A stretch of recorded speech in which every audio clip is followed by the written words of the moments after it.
My daughter-in-law called me a relic. She said I was a broken old man who fixed broken clocks in a broken shop on a broken street, and that the best thing my money could do was build her a life I could never afford for myself. She said this on New Year's Eve, in front of my son, who said nothing, in front of my granddaughters, who understood nothing. She thought she had taken everything, but she had never stepped inside my shop. She had never looked closely at the clocks, and she had never once asked what my dying wife had hidden behind them. My name is Frank Castellano.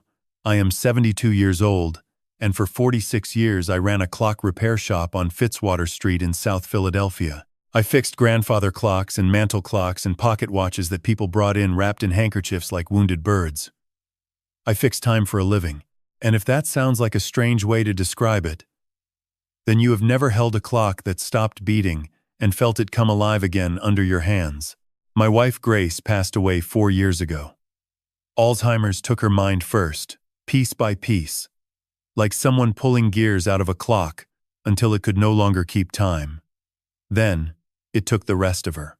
She was a nurse for 30 years at Thomas Jefferson Hospital, the kind of woman who remembered every patient's name and every family's story.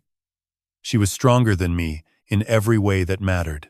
Grace saw things I missed. She understood people I trusted, and in the end, she protected me from a betrayal I never saw coming, even as the disease was erasing her ability to remember my face. But I am getting ahead of myself. Let me start where this began. On a cold December night, with snowflakes falling over the mainline suburbs of Philadelphia and a trunk full of gifts I had wrapped by hand, because Grace always said the wrapping mattered as much as what was inside, I drove the same route I always drove to my son's house, past the Italian market on 9th Street, past the old church on Broad where Grace and I were married, past the rows of brick houses that had stood for 100 years and would stand for 100 more. The radio played something soft I did not recognize, and for a few minutes I let myself believe that tonight would be a good night. That family still meant what it used to mean. I needed to believe it. 4 years without Grace had turned holidays into endurance tests. New Year's Eve was the worst because it was the holiday that promised new beginnings, and every year since she died, the only new thing I felt was the widening of the space she used to fill. When I pulled into Marcus's driveway, the first thing I noticed was the car. A black SUV sat gleaming under the porch lights, so new it still had temporary plates. I sat for a moment, engine idling, doing the math the way I had done math my entire life. Marcus worked as a mid-level sales manager. Diane planned events for Philadelphia's upper crust. Together, they earned enough to be comfortable, but not enough for what I was looking at, because it was not just the car. The house had new shutters in charcoal gray, new landscaping with ornamental grasses and stone pathways. Through the front window I could see a cream leather sectional, a walnut dining table, and a chandelier that scattered light across the ceiling like frozen rain. I had spent 46 years reading numbers. I could read a balance sheet the way some people read faces, and what the numbers were telling me now was that something did not add up. I gathered the presents and walked to the front door. The cold bit at my ears, and I could feel the weight of the gold pocket watch in my vest pocket, pressing against my chest like a second heartbeat. That watch had belonged to my father and his father before him. Grace held it in her hands on the day she told me about the diagnosis, and she said something I did not understand at the time. Something I would not understand for years. Diane opened the door wearing a black cocktail dress, and a smile that looked like it had been applied with the same precision as her lipstick. She was 40 years old, sharp-featured and polished. The kind of woman who knew the price of everything in a room and made sure you knew she knew. She kissed my cheek the way you might stamp an envelope, quickly, without warmth. "Happy New Year, Dad." "Come in." Marcus appeared from the hallway, holding a glass of wine. My son, 44 years old. Somewhere along the way, he had stopped being the boy who sat beside me in my shop and started being a man I barely recognized. He nodded at me the way you might acknowledge someone you vaguely remembered from a long time ago. "Hey, Dad. Glad you made it." I set the presents under their tree and noticed how small and plain my hand-wrapped packages looked next to the mountain of glossy designer boxes. My wrapping paper had small clocks on it. Grace had bought it years ago, and I kept using it because throwing it away felt like throwing away a piece of her. Then I heard the sound that made everything else disappear. Small feet running across hardwood. "Grandpa! Grandpa, you're here!" Rosie launched herself at my legs, and I dropped to one knee to catch her. She wrapped her arms around my neck and buried her face in my shoulder. This was why I kept coming back. This small, fierce, beautiful girl who still believed her grandfather could fix anything. Clara, her twin, watched from the sofa with an expression that reminded me of her mother. She gave a small wave but did not get up. Dinner was elaborate. Diane had ordered from a caterer whose name she mentioned 3 times. She talked about the new house, the new car, the renovation plans. She talked, and Marcus nodded along, glancing at her before every response, as if checking whether his words had been approved. I ate quietly. I watched. 46 years of reading numbers teaches you patience. The ability to sit with incomplete information and wait for the missing variable to reveal itself. Between the main course and dessert, Diane set down her fork. She picked up her champagne glass and held it at an angle that caught the chandelier light. She looked at me with an expression I will never forget. It was triumph, barely disguised. The look of someone who had already won and was about to enjoy the moment of telling you so. "You know, Dad," she said, her voice light and casual and absolutely deliberate. "We should really thank you for making all of this possible." I tilted my head slightly. "What do you mean?" She laughed. That bright, careless sound she made when she was most pleased with herself. She set down her glass and spread her hands wide, gesturing at the room around us like a game show host, revealing the grand prize. The house, Dad, the car, the furniture, all of it. She paused, letting each word land with precision. "We used your savings. Well, most of it. 90% to be exact.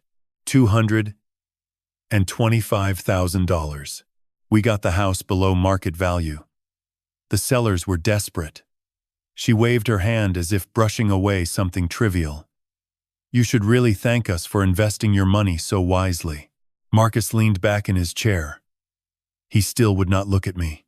His eyes were fixed on a spot on the tablecloth, and his jaw was tight, the way it used to get when he was a boy, and knew he had done something wrong but lacked the courage to admit it. Then he spoke, and his voice carried the hollow confidence of a man reciting someone else's lines. "Face it, Dad. You're basically broke now." The room went quiet. Rosie looked up from the coloring book she had brought to the table, confused by the sudden silence. Clara glanced at her mother, then at me, already learning to read the temperature of a room the way her mother did. I could feel Diane watching me from across the table, her champagne glass suspended in midair, waiting for the collapse she had surely rehearsed in her mind. The tears, the shouting, the desperate old man begging for mercy. I looked at both of them. I looked at the chandelier and the leather sofa and the new car gleaming through the window. I looked at the empty chair at the end of the table where Grace used to sit.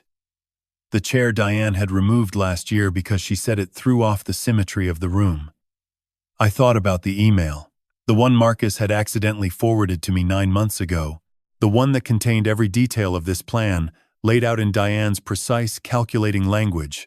I thought about the 9 months I had spent watching and waiting, giving my son every chance to pick up the phone and warn me, to choose his father over his wife's greed, to be the man I raised him to be. He never called. Not once. I looked at the clock on the wall behind Diane's head. A cheap digital thing that displayed the time in cold blue numbers. It read 12 o'clock.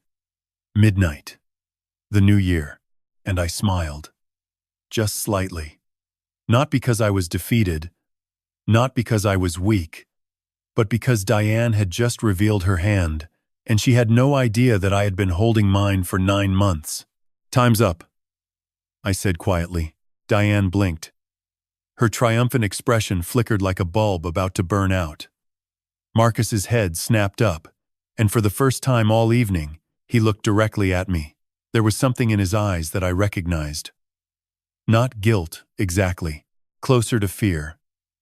The fear of a man who has just realized that the ground beneath him is not as solid as he believed. "What did you say?" Diane asked. I folded my napkin and placed it beside my plate. I said, "Time's up." "Happy New Year." Nobody spoke. Rosie tugged at my sleeve and asked if she could show me a drawing she had made. And I said, "Of course, sweetheart." And I spent the next 10 minutes looking at a crayon picture of a cat wearing a top hat, while the adults around me sat in a silence so thick you could have carved it with a knife. I stayed the night in their guest room, as I always did on New Year's Eve. Sleep did not come easily. The mattress was too soft and the sheets smelled like lavender fabric softener. And through the floor I could hear the muffled sounds of Diane and Marcus talking downstairs. Their voices rose and fell, too quiet to make out words, but I could guess the conversation. I lay there in the darkness and let them have their celebration. Let them believe they had won. The next morning I came downstairs to find Diane already in the kitchen, moving with the sharp, irritated energy of someone who had not gotten what she wanted. She barely looked at me when I sat down. Marcus appeared a few minutes later, carrying the uncertain expression of a man who had expected fireworks and received silence instead. Diane set a plate of toast in front of me without a word. I thanked her politely and ate slowly, watching them both from the corners of my eyes. She kept glancing at me, waiting for something. A breakdown, tears, some dramatic confrontation that would confirm I was exactly what she believed I was. A helpless old man whose spirit had been crushed. I gave her nothing. When I finished, I stood, rinsed my plate in the sink, and reached for my coat. "Thank you for breakfast," I said calmly. "I should be getting home. The shop needs looking after." Diane's composure cracked. "That's it?" she asked, her voice sharp enough to cut glass. "You're just leaving?" I turned and looked at her. "It's New Year's Day. I imagine you have plans." She stared at me as if I had spoken in a language she had never heard. Marcus stood frozen by the doorway, his coffee mug halfway to his lips. I could see the confusion in his eyes, the dawning suspicion that something was not adding up. "Dad," he said slowly, "are you sure you're okay?" I smiled at him. The same slight smile I had given them the night before. "I'm fine, son. Happy New Year." And then I left. I walked out the front door, past the gleaming SUV, into the cold January air, and drove back to South Philadelphia without looking in the rearview mirror. I learned what happened after I drove away from Marcus himself, months later, when the truth had finally broken through the walls he had built around his conscience. He told me Diane had paced the kitchen for nearly an hour, slamming cabinets, demanding to know why I was not devastated. "Why isn't he angry?" she had shouted. "We just told him. We took everything. He should be on his knees begging us to give it back. Old people fall apart when you take their security away. That's how this works." Marcus had tried to calm her down, but his own unease was growing. He knew me better than Diane did. He had grown up watching me work, watching me solve problems that seemed impossible, watching me sit quietly with a broken mechanism until I understood exactly how it worked and exactly how to fix it. "Something's wrong," he had muttered, more to himself than to her. "He's too calm. Dad never reacts like this unless he already knows something we don't." Diane had dismissed him with a wave of her hand. "You're overthinking it. He's just a tired old man who's accepted reality. Give him a week, and he'll come crawling back, asking us to take care of him." But Marcus was not so sure. And for the first time in years, a small crack had appeared in the wall of certainty his wife had built around them both. 3 days passed before I walked into my shop again. Not because I was afraid of what I would find, but because I wanted to give myself time to remember Grace the way she was before the disease took her. Strong. Brilliant. Always 3 steps ahead of everyone in the room, including me. The shop sat on the ground floor of our row house on Fitzwater Street, wedged between a barber shop that had been there since 1962 and a corner store that sold Italian ice in summer and roasted chestnuts in winter. The sign above the door read Castellano Clock Repair, in letters that Grace had painted by hand the week we opened. The paint was fading now, the gold leaf cracking at the edges, but I could not bring myself to repaint it. Her brushstrokes were still visible if you looked closely. And looking closely at things was how I had spent my entire life. I turned the key in the lock and pushed the door open. The smell hit me first.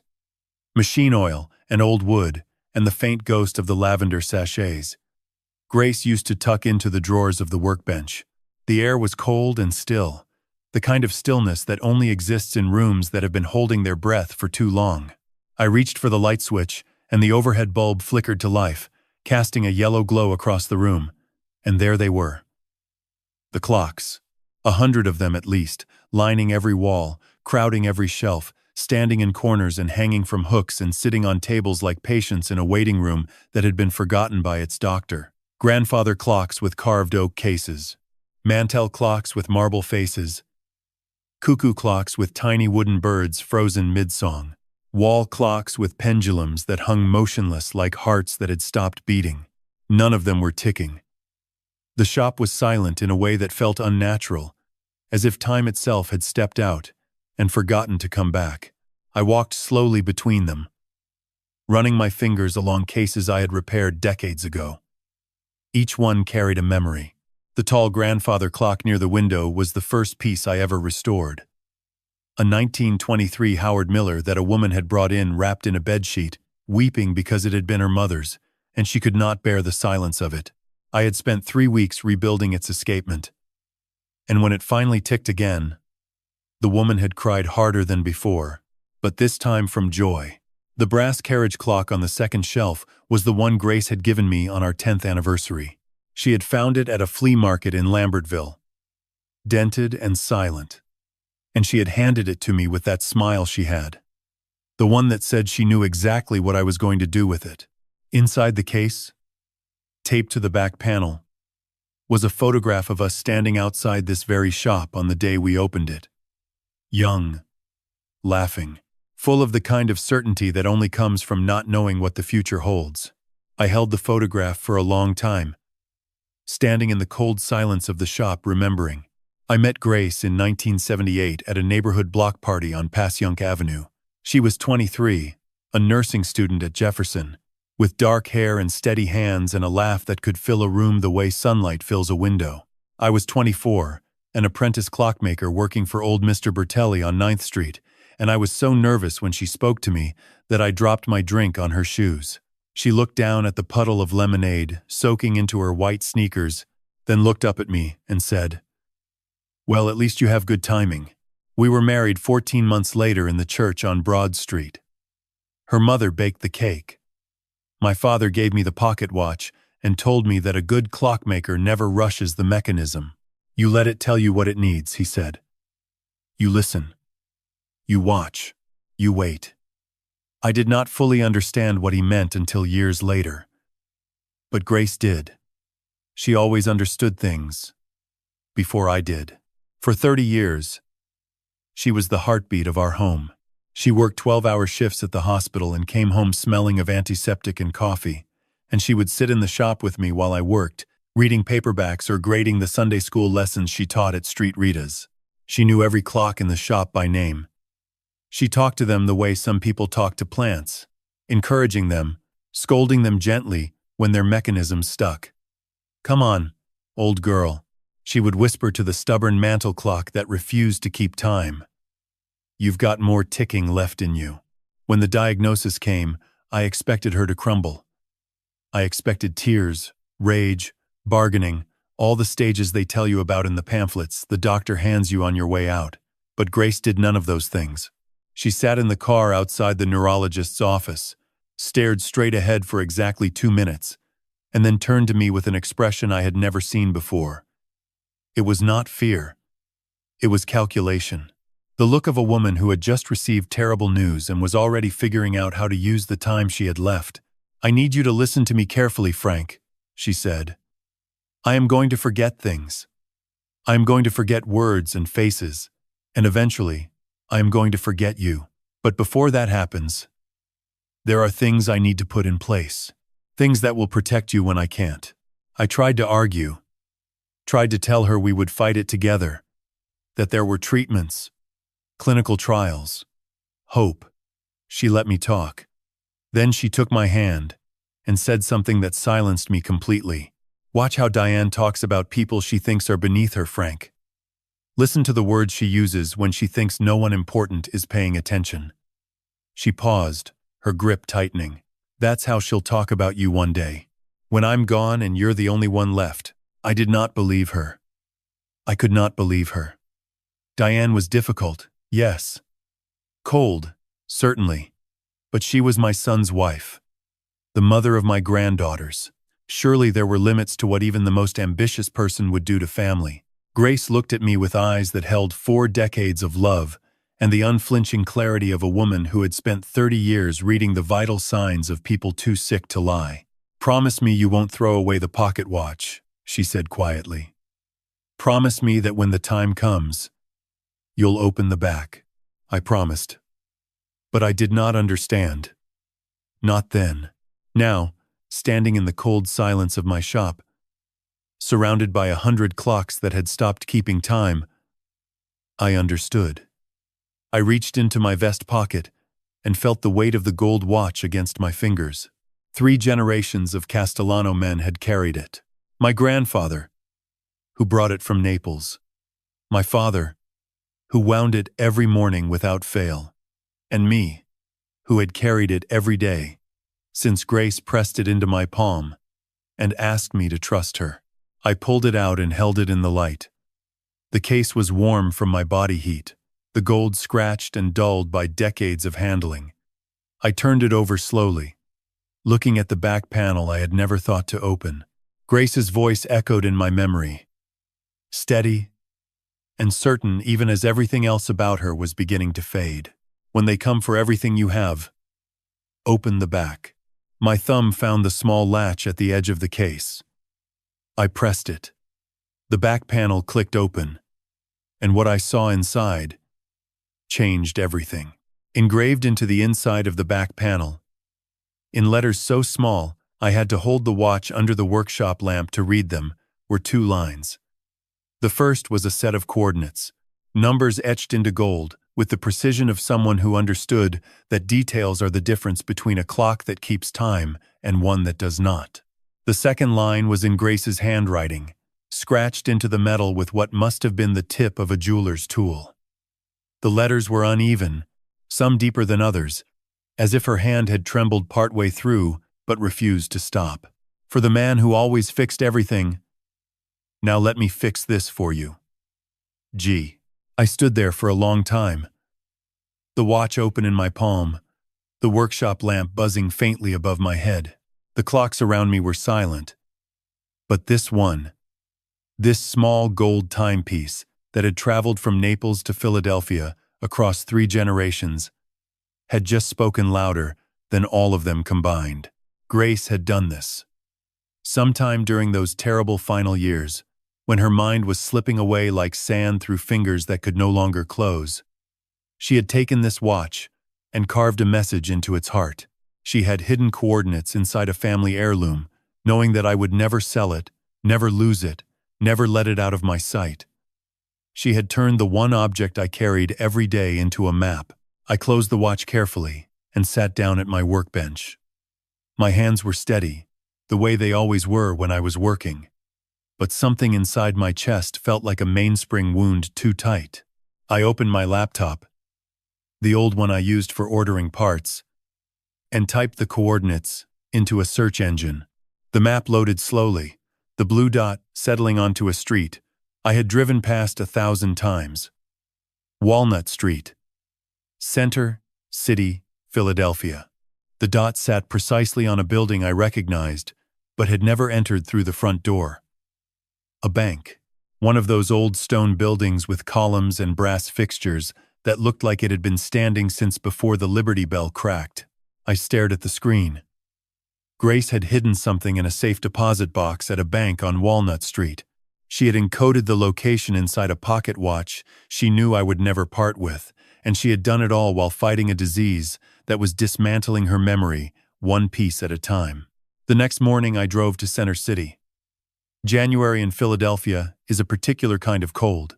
The wind cuts down the avenues like it has somewhere important to be, and the sky hangs low and gray over the rooftops, as if it is trying to press the whole city flat. I parked 2 blocks from the bank and walked the rest of the way, the pocket watch in my coat pocket, my breath coming out in small white clouds that vanished before they reached the height of my shoulders. The bank was quiet. The kind of quiet that makes you hear your own footsteps on the marble floor. I approached the counter and explained that I believed my late wife had rented a safe deposit box. The woman behind the glass was young, professional, and patient. She asked for identification, for Grace's death certificate, for the key. I produced all 3. The key was the small brass one, hidden inside the pocket watch, no larger than my thumbnail, worn smooth at the edges from years of pressing against gold. She led me down a corridor to a room lined with metal boxes. The fluorescent light hummed overhead, casting everything in a flat, clinical glow that reminded me of the hospital where Grace had spent her last months. The woman located the box, inserted her master key alongside mine, and pulled it from the wall. She set it on the table in the center of the room and left me alone, closing the door softly behind her. I stood there looking at the metal box for what felt like a very long time. It was unremarkable. Gray steel, maybe 12 inches wide, and 8 inches deep. The kind of box you could walk past 1,000 times without wondering what was inside.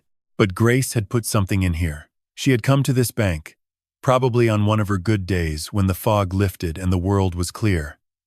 And she had placed something inside this box that she wanted me to find, only when the time was right. I lifted the lid. Inside, resting on a layer of dark velvet cloth, were 3 items. The first was a thick manila envelope, sealed, with Grace's handwriting on the front. The letters were shakier than the ones on the pocket watch, written later in the progression of the disease, but still legible. For Frank, when they show you who they really are. The second item was a USB drive. Small, black, unlabeled. It sat beside the envelope like a period at the end of a sentence, quiet, but final. The third was a key, not like the one from the pocket watch. This one was made of dark copper, old-fashioned, with an ornate head shaped like a clock gear. I recognized it immediately. It was a key to my shop, not the front door, the back panel of the grandfather clock in the corner. The one I had built with my own hands 42 years ago. The clock I made as my first independent project. The one Grace said reminded her of our marriage. Steady, reliable, and full of hidden moving parts that only we understood. I picked up the envelope first. It was heavier than I expected, thick with pages. I turned it over in my hands, feeling the weight of whatever truth Grace had gathered in her final months of clarity. Through the cream-colored paper, I could feel the outline of folded documents, printed pages, the sharp edges of photographs. I slid my thumb under the seal and opened it. Inside were pages covered in Grace's handwriting. Not one letter, but many, written on different days, in different inks, with handwriting that changed from page to page. The first few pages were written in her familiar, elegant script, steady and sure. The middle pages were less certain, the letters larger. Some words crossed out and rewritten. The final pages were barely legible, the pen strokes wandering across the paper like someone trying to find their way through a room in the dark. She had written to me across the span of her illness. Each page was dated, and the dates stretched across nearly 2 years. On her good days, she wrote clearly and at length. On her difficult days, she wrote only a few lines, sometimes just my name, as if writing it down was a way of making sure she would not forget it. I looked at the first page. The date was from 2 years before she died. The handwriting was strong, the ink dark and deliberate. And the first line read, "My dearest Frank, I am writing this on a good day. Tomorrow I might not remember your name. But today I remember everything, and I am using every clear minute I have left to build you a shield." My hands began to tremble. I sat down in the metal chair, alone in that cold, fluorescent room, holding the words of a woman who had spent her dying days not resting, not surrendering, not grieving the life she was losing, but fighting for the man she was leaving behind. I turned to the second page and began to read. The letter was not one letter. It was many, written across dozens of pages on different days, in different states of mind, by a woman racing against her own, disappearing self to leave behind everything I would need. The early pages were written in the steady hand I had known for 40 years. Precise, purposeful, not a single wasted word. I have suspected Diane for a long time, Frank. Long before the diagnosis. I saw it in the way she inventoried our home with her eyes every time she visited. The way she asked casual questions about our finances, always smiling, always making it sound like concern. She wasn't asking because she cared. She was taking measurements. The way you measure a room before you decide what furniture to put in it. The date jumped forward 3 weeks. The handwriting was slightly less steady, but the mind behind it was still sharp. One Sunday, Diane left her phone on the kitchen counter. A message popped up from her sister. It said, "How much longer before you can get access to the old man's accounts?" I read it twice to make sure I wasn't imagining things. Then I put the phone down exactly where she'd left it and didn't say a word. Grace described what followed with the precision of a nurse documenting a patient's decline. She began monitoring Diane's behavior, noting dates and conversations, and small details most people would overlook. She copied text messages when Diane's phone was unattended. She kept a journal of every comment about money, about retirement, about what would happen when the time comes. I couldn't tell you, Frank. I wanted to. God knows I wanted to shake you and make you see. But you love Marcus so completely. I couldn't be the one who destroyed that faith. Not while there was still a chance I was wrong. The pages turned. Weeks passed between entries. The handwriting grew larger, rounder, as if Grace's hand was forgetting its compact elegance and reverting to something more childlike. But the intelligence remained fierce. I went to see Robert Santini last Tuesday. I drove myself, which I probably shouldn't have because I got lost twice on the way. But I made it. I sat in his office above the bakery on Passyunk, the one that smells like cannoli, and I told him everything. Then I told him I wanted to build a fortress. She described the legal structure in broad strokes. The irrevocable trust. The transfer of assets. The careful separation of what was visible from what was protected. She called the savings account the face of the clock, and everything else the mechanism inside. Diane will go for the face. She'll see the numbers and think that's everything. She won't dig deeper because she doesn't respect you enough to believe you could have more. That's her weakness, Frank. She underestimates quiet people. The next entry was dated 2 months later. Some words were misspelled. Others trailed off mid-sentence before picking up on the next line. I went to see Sister Catherine at Street Rita's today. I brought copies of everything. Text messages, emails, my journal. I asked her to keep it safe and give it to you only if Diane tried something after I was gone. Catherine asked why I was doing this instead of resting. I told her resting is for people who have finished their work. And I am not finished yet. I had to stop reading. I set the pages down and pressed my palms against my eyes. I thought about Grace driving to the lawyer's office and getting lost twice, walking into Street Rita's with a folder of evidence, her mind fracturing, her body failing, and yet still moving forward with the relentless determination of someone who refused to stop protecting the people she loved. The final entries were the hardest to read. Not because of what they said, but because of how they looked on the page. The letters wandered. Words were scratched out and rewritten 3 times. In one entry, Grace had written my name 4 times in a row, as if practicing it, making sure she could still spell it. Frank. Frank. Frank. Frank. I need to remember this name. This is the most important name. This is the name of the man I love. 2 pages later, in handwriting that shook with effort, she had written what I believe were her final words to me on paper. Some days the window is clear, Frank, and I can see everything. Our wedding. Your shop. The way you smell like machine oil and wood when you come to bed. Those are the days I write to you. See. See. They. Day. See. See. See. See. Day. Other days the window is fogged and I can't find the door.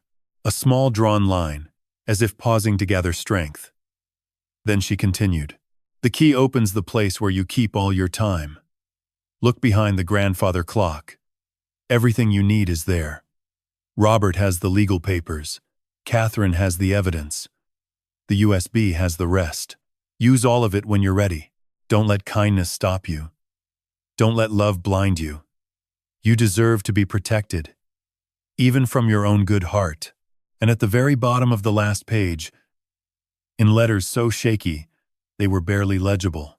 I love you, Frank. I have always loved you. And I will always love you. Even when I can no longer remember how, I held the letter to my chest and wept. Not quietly, not with dignity. I wept the way you weep, when something cracks open inside you that has been sealed shut for years and everything comes flooding out at once. I wept in that cold, fluorescent room with its metal walls and locked boxes, and I did not care who heard me. I did not weep for the money. I did not weep for the betrayal.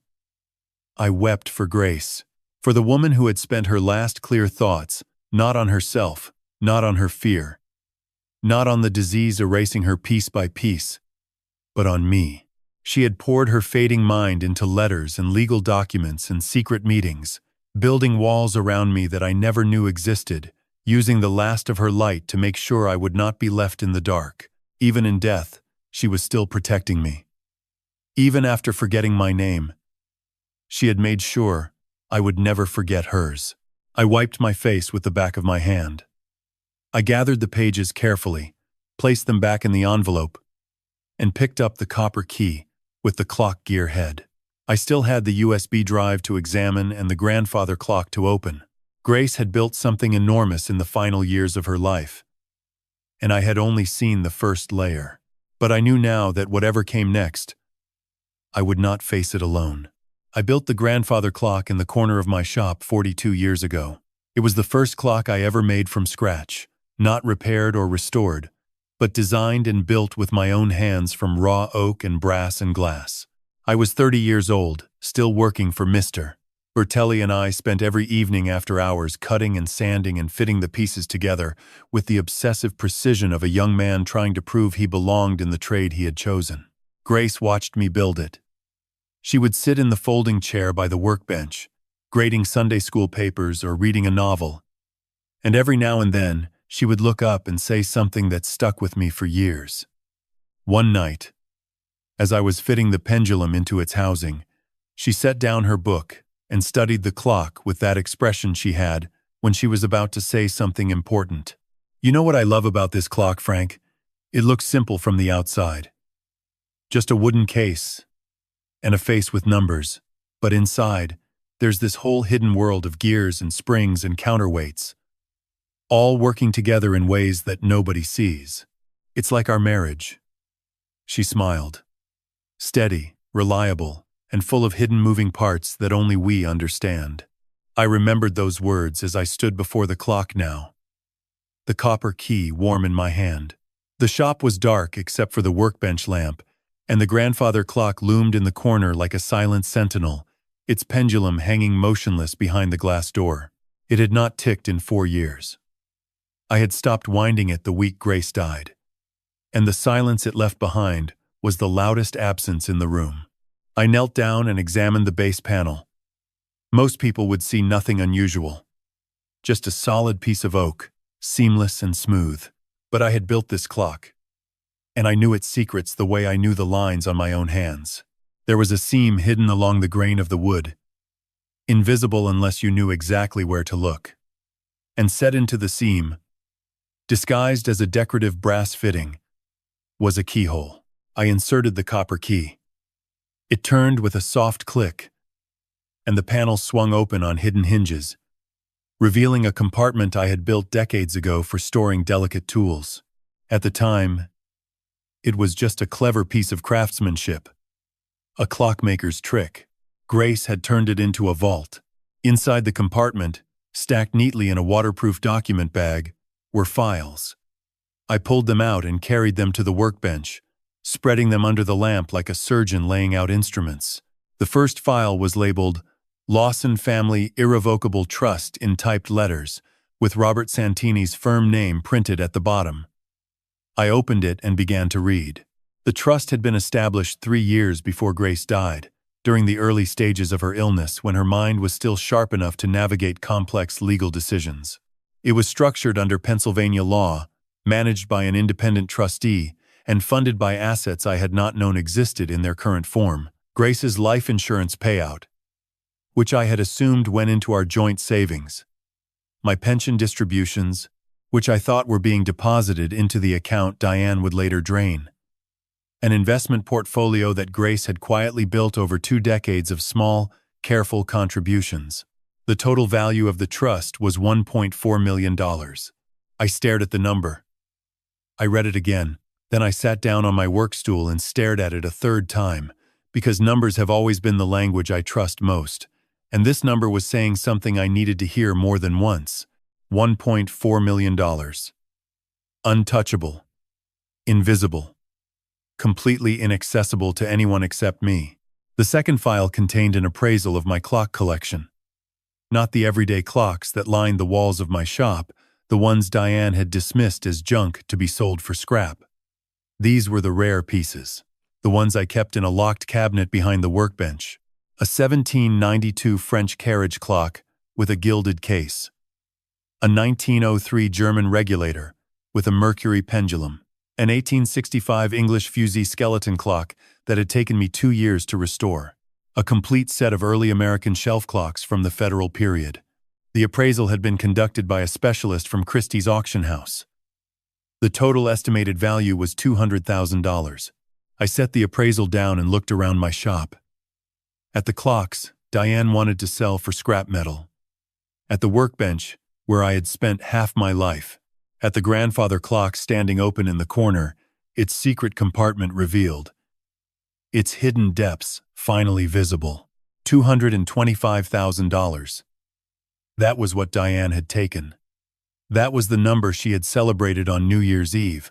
The number that had made her feel powerful and clever and victorious. She had looked at my savings account and seen everything she thought I was worth. She had no idea. The savings account was the face of the clock. The number everyone could see. The simple, visible display that told you what time it was and nothing more. But behind that face, hidden inside the mechanism, protected by walls that only Grace knew how to build, was everything else. $1.4 million in trust, $200,000 in rare timepieces. A legal structure so carefully constructed that the best lawyers in Philadelphia could not crack it. Diane had stolen the hour hand. But Grace had hidden the entire movement. I thought about Robert Santini then. About what he would tell me weeks later when I finally visited his office. He would describe how Grace came to see him 4 times during her illness. How the first visit was clear and focused, with Grace laying out her concerns in the organized manner of a woman who had spent 3 decades managing patient care under pressure. How the second visit was slightly less steady, with Grace pausing occasionally to search for words that had been effortless the month before. How the third visit was difficult, with Grace losing her train of thought twice and having to consult notes she had written on index cards. And how the fourth and final visit, Grace had arrived at his office, sat down, looked around the room, and asked Robert where she was. He had gently reminded her. She had closed her eyes for a moment, and when she opened them, the clarity had returned. "I'm sorry," she had said. "I'm running out of good days, but I need to finish this. Tell Frank I'm building him a clock tower. One that nobody can tear down." She built a fortress around me while her own mind was crumbling. She constructed walls she would never remember building to protect a man whose name she would eventually forget. And she did it all in silence, without asking for help, without asking for sympathy. without once complaining about the cruelty of a disease that was stealing her ability to do the one thing she wanted most, to tell me she loved me and know what the words meant. I closed the panel behind the grandfather clock and stood in the silence of my shop, surrounded by 100 clocks that had stopped keeping time. But the one that mattered most, the one Grace had wound for me before she forgot how to wind anything at all, was still counting down. And it was almost time. Sister Catherine arrived on the second Sunday of January. I heard the knock before I saw her. 3 firm raps on the front door of my apartment, spaced evenly apart, the way a woman who had spent 40 years keeping time by church bells would knock. I opened the door and found her standing in the hallway holding a casserole dish in one hand and a folder the color of midnight blue in the other. She was 68 years old, silver-haired and straight-backed, with the kind of face that had been shaped more by prayer than by vanity. She wore a gray wool coat over her habit and a pair of practical boots that were wet from the January slush. Her eyes, dark and steady, searched my face the way they always did, looking for something deeper than what the surface showed. "Frank," she said simply. "May I come in?" I took the casserole and stepped aside. She entered the apartment the way she entered everything, with quiet purpose and without apology. She settled into the chair by the window, the one Grace used to sit in when she read in the afternoons, and accepted the cup of tea I offered without ceremony. We sat in silence for a moment. Catherine was not a woman who rushed into conversations. She believed that silence had its own language, and she was fluent in it. But today the silence carried a weight that even she could not hold for long. "There's something I need to give you," she said, placing the midnight blue folder on the kitchen table between us. "Something I should have given you sooner, but I wasn't sure if the time was right." She folded her hands in her lap. Grace came to see me 6 times in the last 2 years of her life. The first time, she walked in under her own power, clear-eyed and determined. She sat in my office at Street, Rita's, and told me things about your daughter-in-law that I did not want to believe. Catherine paused, her gaze dropping to the folder. The last time she came, she couldn't remember how she'd gotten there. She was standing in the vestibule holding this folder against her chest like a child holding a blanket. And when I asked her what she needed, she looked at me and said, "I don't know why I'm here, but I know I'm supposed to give this to someone." Her body remembered even when her mind didn't. I set down my teacup. The image of Grace standing in the vestibule of Street Rita's, lost and confused but still clutching the folder, hit me with a force I was not prepared for. She had walked through the fog of her own vanishing mind, guided by nothing but muscle memory and the fierce, stubborn love that no disease could fully erase. "She made me promise to keep it safe," Catherine continued. She said, "Give this to Frank, only if Diane tries something. If everything goes well and I'm wrong about her, then burn it and let him remember our family in peace." Catherine looked up at me. "But Diane did try something. I heard what happened on New Year's Eve. By the time I got the phone calls, half of South Philly already knew." She pushed the folder closer to me. "I never opened it, Frank. Grace asked me not to. But whatever is inside, she wanted you to have it when the time came." I picked up the folder. It was heavier than I expected, thick with printed pages. I opened it and began to read. And with each page, the portrait of Diane grew clearer and uglier. The folder contained screenshots of text messages and emails spanning nearly 3 years. Grace had gathered them methodically, dating each one, noting the context, the sender, the recipient. She had organized them the way she organized patient charts at the hospital, with clinical precision and without editorial comment. The evidence spoke for itself. The earliest messages were from Diane to a friend named Lauren. "Had to spend another Sunday with Marcus's parents. The old man just talks about his clocks like anyone cares. And Grace makes everything about her illness. I don't know how much longer I can keep smiling through these dinners." A message dated several months later, to the same friend. "Frank is such dead weight. He thinks because he paid for half the wedding, he gets a say in our lives. Can't wait until they're both gone and we can finally stop pretending." The messages grew worse over time. There were discussions about money, about inheritance, about strategies for managing me after Grace died. One email sent from Diane to Marcus read, "Your father trusts you completely.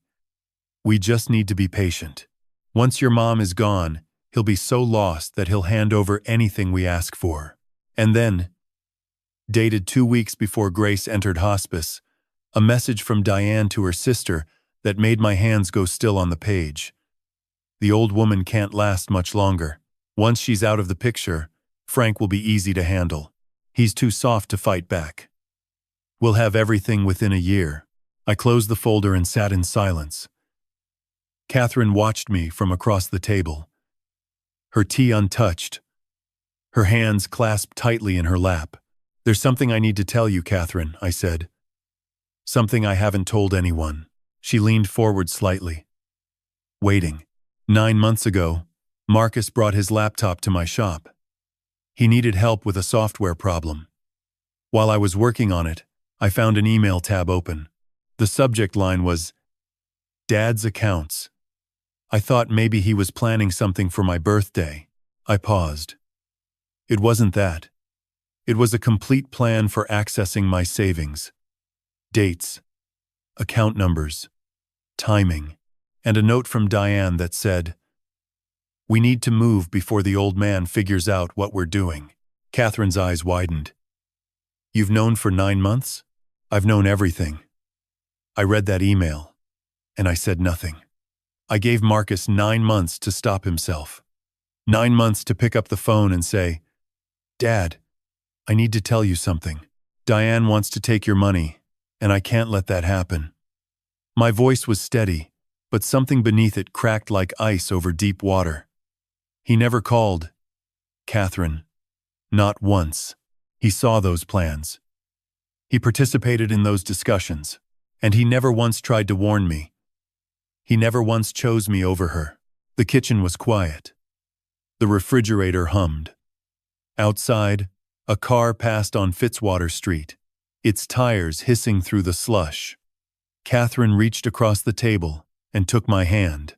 Her grip was firm, the grip of a woman who had held the hands of the dying and the grieving and the lost, and who knew that sometimes the only thing you can offer is the weight of your own steadiness. "What will you do, Frank?" she asked softly. I looked at her, and something in my expression must have shifted, because she drew a sharp breath. The grief was still there. It would probably always be there. But beneath it now was something harder, something that had been sleeping for 9 months and was finally ready to wake. "I'm going to wait a little longer," I said. "I'm going to let them believe they've won. I'm going to watch Diane make every mistake she's too arrogant to see coming." I paused. "And when every clock in my shop starts ticking again, she will finally learn what time it really is." Catherine held my gaze for a long moment. Then she nodded slowly, squeezed my hand, and said nothing more. Some things do not require words. She understood what I was telling her. And she understood that the man sitting across from her was no longer the quiet, grief-stricken widower the world believed him to be. She finished her tea, kissed my cheek at the door, and left me alone with 2 folders full of evidence. A USB drive I had not yet opened, and the steady, patient certainty that Grace was still guiding me from wherever she was. Robert Santini's office occupied the 2nd floor of a narrow brick building on Passyunk Avenue, directly above a bakery that had been selling cannoli and sfogliatelle since 1954. Every time I visited Robert, the stairwell smelled like powdered sugar and espresso, and there was something almost absurd about climbing those stairs to discuss the systematic theft of my life savings, while the scent of fresh pastry followed me up like a guilty conscience. I arrived on a Tuesday morning in the 3rd week of January.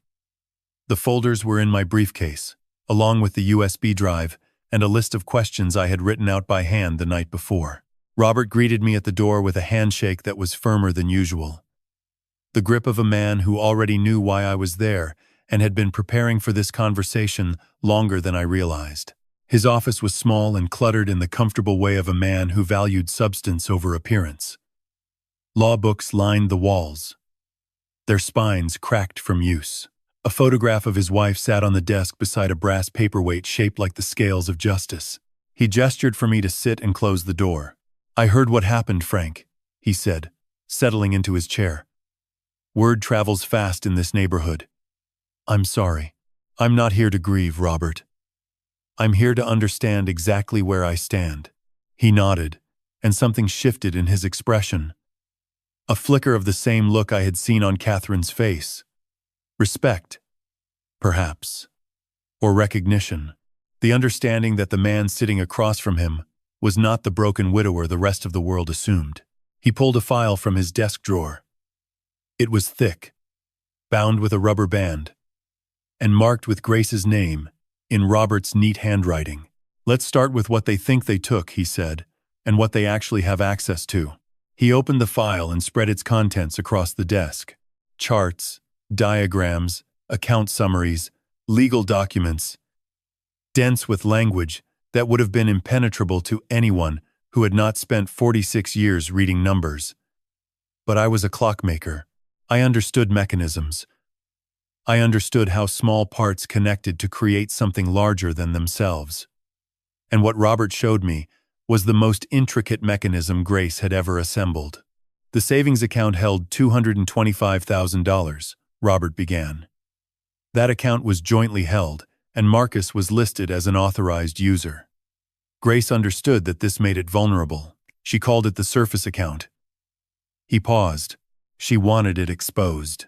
I frowned. She wanted them to be able to take it? She wanted them to think that was all there was. Robert turned a page and pointed to a diagram of boxes connected by arrows. "The surface account was a test, Frank, and a trap. She wanted to see if they would actually go through with it. And she wanted them to believe they had won so completely that they would never think to look deeper." He tapped a box at the center of the diagram, labeled Castellano Family Irrevocable Trust. "This is where everything that matters lives. Grace's life insurance payout. Your pension distributions. The investment portfolio she built over 20 years of contributions, so small you probably never noticed them missing from the household budget. All of it transferred into this trust during her first year after diagnosis, while her mind was still sharp enough to sign the documents." "How much?" I asked, though I already knew the answer. From the files behind the grandfather clock. $1.4 million. Managed by an independent trustee. Completely inaccessible to anyone except you. Marcus and Diane are not named as beneficiaries. They are not even aware it exists." He met my eyes. "And then there's the collection. The rare pieces in your shop. Grace had them appraised by Christie's 2 years ago. $200,000. The numbers settled into the silence between us like stones dropping into still water. 1.6 million. Protected. Invisible. Built by a woman who could barely remember her own name by the time the last document was signed." "Now," Robert continued, leaning forward, "let's talk about that house they bought with your money." He pulled out a separate file and opened it to a property listing I recognized. The mainline house. The one Diane had been so proud of on New Year's Eve. I did some research after I heard the news. The property was sold through a county program designed to encourage home ownership in historically preserved neighborhoods. Below market value. Attractive terms. He looked up. "But those programs always come with conditions." "What kind of conditions?" Robert listed them with the methodical precision of a man who had read every line of fine print twice. The HOA covenant prohibited commercial use of the property, including event planning, which was Diane's stated intention for the home office she planned to build. Violations carried a fine of $500 per day. The historic preservation easement restricted exterior modifications without approval from the County Preservation Board. Any unauthorized renovations, and Robert suspected there had already been several, would require restoration to original condition at the owner's expense.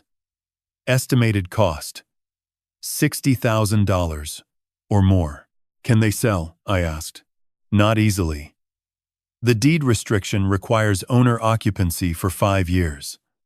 Early sale triggers repayment of all tax abatements, plus a 15% penalty. And no lender will refinance a property with an active HOA violation on record. Robert closed the file and looked at me across the desk. She bought a museum she can't touch, in a neighborhood that won't let her work, with money she stole from a man who doesn't need it. The poetry of it was not lost on me. Diane had been so hungry, so certain of her own cleverness, that she had rushed into a purchase without reading the fine print. The woman who prided herself on knowing the price of everything had failed to calculate the cost. "There's one more thing," Robert said. "The Surface account. Marcus is still listed as an authorized user. He can still access whatever remains. I know, as the primary account holder, you have the right to revoke that access at any time. If you do, every financial instrument they've attached to that account loses its backing. Credit cards, auto payments, everything." He paused. "Their entire financial structure collapses overnight." I looked out the window at the gray January sky above Passyunk Avenue. A woman walked past the bakery below, carrying a white box tied with string. And for a moment I thought of Grace, who used to buy cannoli from that same bakery every Friday afternoon and leave one on my workbench without saying a word. "Not yet," I said quietly. But soon, Robert walked me to the door. On the threshold, he stopped and turned to me with an expression that was no longer professional. It was personal. "Your wife was one of the most remarkable people I have ever worked with," he said. "She came to this office 4 times.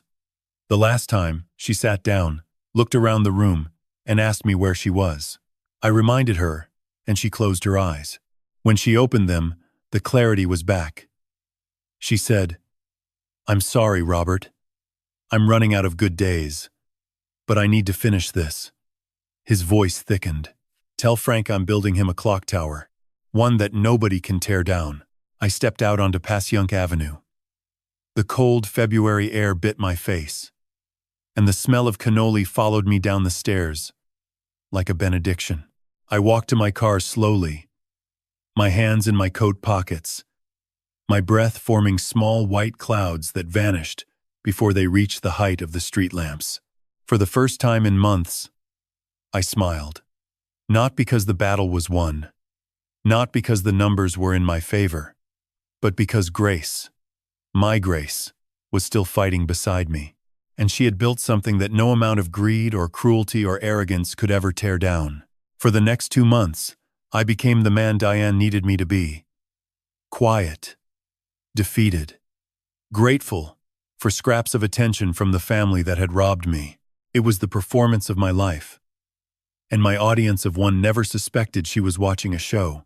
When Diane called to ask if I could babysit Rosie and Clara on short notice because her event planning schedule had gotten hectic, I agreed without complaint. When she suggested I might want to downsize my apartment to save money, I nodded and said I would think about it. When she spoke to me in that slow, careful voice she reserved for people she considered beneath her intelligence, I swallowed my pride and responded with the quiet gratitude of a man who had accepted his place at the bottom. Each small surrender fed her confidence. I could see it in the way her posture relaxed around me, the way her voice lost its defensive edge. She no longer watched me for signs of resistance. She had decided I was exactly what she had always believed I would be, a tired old man who had finally accepted reality. The babysitting became regular. Every Tuesday and Thursday afternoon, I would drive to the mainline house and spend 4 hours with the twins, while Diane met with clients or attended networking events. These afternoons were the only genuine part of my performance.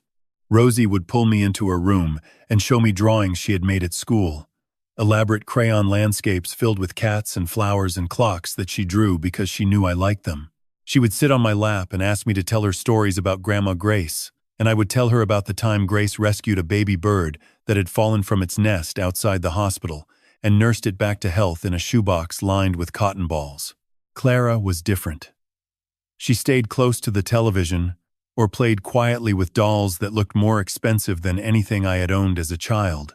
She was polite but distant, and I noticed that she repeated phrases her mother used, small echoes of Diane's vocabulary that sounded strange coming from a 7-year-old. "That's not practical, Grandpa." she said once when I suggested we play a board game. Mommy says board games are a waste of time. I did not push her. Children absorb the atmosphere around them, the way clocks absorb the temperature of a room. And Clara had been calibrated to her mother's frequency. But sometimes, when Rosie was laughing at something I said, I caught Clara watching us from across the room with an expression that was not indifference. It was longing, the careful, guarded longing of a child who wants to join in but is not sure she has permission. One evening in late February, Diane raised the subject I had been expecting. We were at their dining table, the remains of a takeout dinner spread between us. Marcus sat across from me, pushing rice around his plate, with the distracted movements of a man whose mind was somewhere else entirely. "I've been thinking," Diane said, refilling her wine glass while glancing in my direction with practiced concern. "Dad seems so lonely in that apartment. All by himself. No one to talk to. Nothing to do." She tilted her head. "I think he might be happier somewhere with more structure. One of those assisted living communities where there are activities and people his own age." I kept my expression neutral. My fork did not pause. My breathing did not change. "And honestly," she continued, lowering her voice as if sharing a confidence, "we could really use the extra space. His apartment would make a good rental property, help cover some of our expenses." She paused, and then added the words that tested the limits of my performance more than anything else she had ever said. "And those old clocks in his shop are just collecting dust. We could sell them, clear out the space. Nobody wants hand-wound clocks anymore. We'd be doing him a favor. Sell them."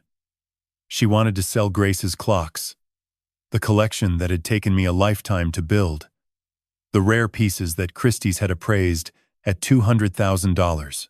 She wanted to sell them for scrap, the way you might sell old newspapers or broken furniture, without understanding or caring about what they were actually worth. I bit down on the inside of my cheek until I tasted copper. My hands gripped the fork so tightly that my knuckles ached. But my face showed nothing. 46 years of patience. 46 years of sitting with broken mechanisms until I understood exactly how they worked. I could endure this. I could endure anything. Marcus shifted in his seat. "Maybe we should ask him what he wants," he said, his voice uncertain, his eyes flickering toward me, and then away again. "Of course we'll ask him," Diane replied smoothly. "I'm just saying we should start researching options. For his own good." I nodded slowly, as if considering her suggestion with the careful thoughtfulness of a man who had no other options. "That's very kind of you, Diane," I said. "I appreciate you thinking about my future." She smiled. The satisfied smile of a woman who believed she had everything under control. The following week, something happened that Diane did not notice, but I did. A letter arrived at the mainline house from the county assessor's office. I was visiting when the mail came, sitting in the living room with Rosie while Diane sorted through the stack of envelopes at the kitchen counter. She paused at the official-looking letter, turned it over, and frowned at the dense legal language visible through the window of the envelope. "What's this?" she muttered. "What is it?" Marcus called from the hallway. Diane tore open the envelope, scanned the first few lines, and rolled her eyes. "Just junk. Something about property taxes and compliance." She crumpled the letter and tossed it toward the recycling bin. It missed and landed on the floor beside the trash can. "I'll deal with it later." She never dealt with it. I know this because when I took the trash out that evening, a small act of helpfulness that Diane accepted without thanks, I picked up the crumpled letter from the floor. I smoothed it enough to read the words, "Notice of violation and historic preservation compliance required and failure to respond within 60 days," before I folded it carefully and placed it back exactly where it had fallen. Robert had been right. There were strings attached to that house, and Diane, in her arrogance, had not bothered to learn what they were. That night, alone in my shop, I sat at the workbench and ran my fingers along the brass carriage clock Grace had given me on our 10th anniversary. I opened the case and looked at the photograph taped inside. Two young people standing outside a clock shop on Fitzwater Street. The woman had dark hair and a smile that could fill a room. The man beside her was holding her hand and looking at her as if she were the only clock in the world worth fixing. I touched the edge of the photograph and whispered into the silence. Almost Grace. Almost time. And somewhere in the stillness of the shop, from deep within the mechanism of the grandfather clock in the corner, I could have sworn I heard a gear shift, a spring tighten, the faintest whisper of something preparing to move. I had saved the USB drive for last. The folders were armor. The trust was a fortress. The letter was a map, drawn by a woman whose hand was steadier than her memory. But something told me that whatever Grace had stored on that small black drive was different. It was not a weapon or a shield. It was her voice. I plugged the drive into my laptop on a Thursday evening in late March. The apartment was dark, except for the glow of the screen. A folder appeared containing a dozen files, each named with careful precision. I opened the first. Screenshots of text messages spanning 18 months. Diane's words, captured and preserved like insects in amber. The old man is a relic. He sits in that dusty shop talking to clocks like they're people. It's sad, honestly, but useful. People feel sorry for him, which means they don't ask questions about where the money goes. Another, sent to Marcus. Stop thinking of him as your father. Start thinking of him as a line item we need to eliminate from our budget. Every Sunday dinner is an investment in access. Think of it that way and it gets easier. And another, sent to her sister 3 weeks before the party. Phase 1 is almost complete. Assisted living for the old man. Sell the clock junk for whatever we can get. Flip the shop property. By this time next year, Frank Castellano will be someone else's problem. I closed the file and sat in the darkness. She had reduced me to a line item.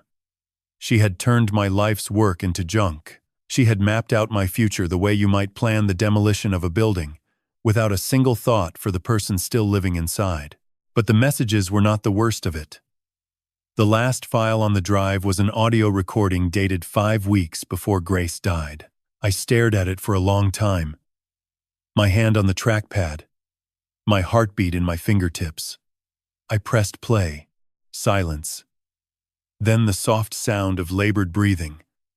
Then a voice I had not heard in 4 years. Frank, my love. The words came slowly, each one placed with care, as if Grace was building a bridge across a gap she could feel widening with every passing hour. I'm recording this on a Tuesday. I know it's Tuesday because I wrote it on my hand this morning, so I wouldn't forget. A pause. The sound of her shifting in a chair. I know what they're planning. I've known for a long time, and I've done everything I can to protect you. The trust. The evidence. Catherine. Robert. The pocket watch. All of it is waiting for you. When she spoke again, her voice cracked slightly. I'm losing words, Frank. Yesterday I forgot the word for clock. Can you imagine? The wife of a clockmaker. Forgetting the word for clock. I stood in the kitchen and pointed at the one on the wall, and I could not remember what it was called. I knew it measured something. I knew it was important. But the word was gone. She laughed softly, the kind of laugh that is closer to crying than to joy. Then she was quiet, and when she spoke again, her voice was deliberately stronger. But I haven't forgotten you. I will never forget you. Even when I forget everything else, the last thing my heart will hold on to is your name. Frank Castellano, the man who fixes time. I was weeping. Silently in the dark, tears dropping onto my hands. Fight for yourself, my darling. Not for the money. Fight for the dignity you've earned every single day of your beautiful, quiet life. Fight for the shop and the clocks and the granddaughters who need to know that their grandfather is not a man who can be erased. Her breathing grew rougher, the disease demanding she stop. But Grace had never surrendered to anything. And when it's over, Frank, I need you to do something for me. Wind the grandfather clock, the one you built for me. Let it tick again, because as long as that clock is running, a part of me is still there with you, keeping time, the way I always did. The recording ended. The silence that followed was the loudest thing I had ever heard. I sat in the darkness for a long time. The grief was not new. I had carried it for 4 years. But hearing her voice, the strength and love and fierce determination that no disease could fully extinguish, tore open something I thought had healed and showed me it had only been waiting. Then I wiped my eyes. I straightened my back. I reached for my phone. Robert answered on the second ring. "Frank? Is everything all right?" My voice was steady. Steadier than it had been in months. "It's time, Robert." Cut them off. I hung up and sat in the silence for 1 more minute. Then I stood, walked downstairs to my shop, and crossed the dark room to the grandfather clock in the corner. I opened the glass door and found the winding key on its small brass hook behind the pendulum. I inserted the key and turned it slowly. The mechanism groaned, protesting years of stillness, the springs stiff and reluctant. I kept turning, steady and patient, the way my father taught me. And then, with a sound like the first breath of something waking from a long sleep, the pendulum swung. Once, twice, and the clock began to tick. The sound filled the empty shop like a heartbeat returning to a body that had been still for too long. It echoed off the walls and the silent faces of 100 other clocks, and it said everything that words could not. Grace's clock was running again. And time, at last, had run out for the people who thought they could steal it. The collapse began on a Saturday morning in early April. I was not there to see it, but Marcus told me everything months later, sparing no detail, offering no excuse. He described it the way a man describes a car accident he watched in slow motion, knowing it was coming but unable to look away. Diane had taken Rosie and Clara to the King of Prussia Mall for spring shopping. It was the kind of outing she loved, the kind that made her feel like the woman she had always wanted to be. Designer stores, crowded food courts, shopping bags accumulating on her arms like trophies. She moved through the department store with the casual confidence of someone who had never been told no by a cash register. At the checkout counter, she handed over her credit card without looking, already scrolling through her phone. The cashier scanned the items and ran the card. A moment passed. Then another. "I'm sorry, ma'am. This card has been declined." Diane looked up, annoyed. "That's impossible." "Run it again." The cashier tried again. Same result. Diane pulled out a second card, then a third.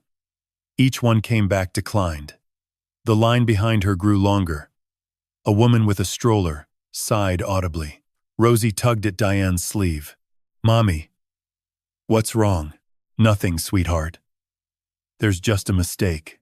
But it was not a mistake. Diane pulled out her phone and called the bank's customer service number, her voice climbing with each word. The representative was calm and professional. "Ma'am, I'm showing that the primary account holder has revoked your authorized user access. Without that backing, your credit limits have been adjusted accordingly." Diane's mouth opened, but no sound came out. The primary account holder. Me. The relic. The line item. The broken old man who fixed broken clocks on a broken street. She abandoned the cart in the middle of the store, grabbed Rosie with one hand and Clara with the other, and rushed to the parking lot. The drive home was a blur of frantic phone calls, each one bringing worse news than the last. By the time she pulled into the driveway, the full scope of what had happened was taking shape like a storm cloud that had been gathering for months and had finally decided to open. Inside the house, the television displayed a blank screen with a single message. "Service disconnected. Please contact your provider." She had signed up for the premium package using an account that listed me as the guarantor. Without my backing, the service had been terminated. She checked the mail. A notice from the auto financing company. The monthly payment had bounced. Without immediate action, the vehicle would be subject to repossession within 30 days. Another envelope contained a letter from her primary credit card company, informing her that her limit had been reduced from $15,000 to $500 due to changes in her credit profile. Diane sat down at the kitchen table, surrounded by envelopes and notices, her hands shaking. This was not supposed to happen. The old man was supposed to accept his fate quietly. He was supposed to fade into the background, become a problem she could manage from a distance. He was not supposed to fight back. That was when her phone rang. She looked at the screen and saw my name. Her finger hovered over the answer button for 2 full seconds before she pressed it. "What did you do?" she whispered, her voice stripped of every layer of confidence she had ever worn. I had been sitting in my shop when I called her, surrounded by clocks, the grandfather clock ticking steadily in the corner. I had rehearsed nothing. I had planned no speech. When she answered, I said only what felt true. "I did exactly what you taught me, Diane. I protected my interests." Silence on the other end. Then, very quietly, a sound I had never heard Diane make before. A small, involuntary intake of breath that was almost a gasp. The sound of someone realizing that the ground they were standing on had been hollow all along. "You can't do this," she said. But the words had no force behind them. They were the words of a woman who had built her entire life on the assumption that quiet people do not fight back, and who was discovering in real time that this assumption was the most expensive mistake she had ever made. "Goodbye, Diane," I said and hung up. I did not answer when she called back. I did not answer the second time, or the third, or the fourth. I set the phone on the workbench and listened to it ring. Each unanswered call echoing through the shop like a clock striking the hour. When it finally stopped, the silence that replaced it was clean and final. Marcus came home that evening to find Diane sitting in the living room with the curtains drawn. The television was dark. The mail was spread across the coffee table like evidence at a trial. She looked up at him with eyes that were wild and rimmed with red and started talking in a rush of panic. "The cards are canceled. The cable is gone.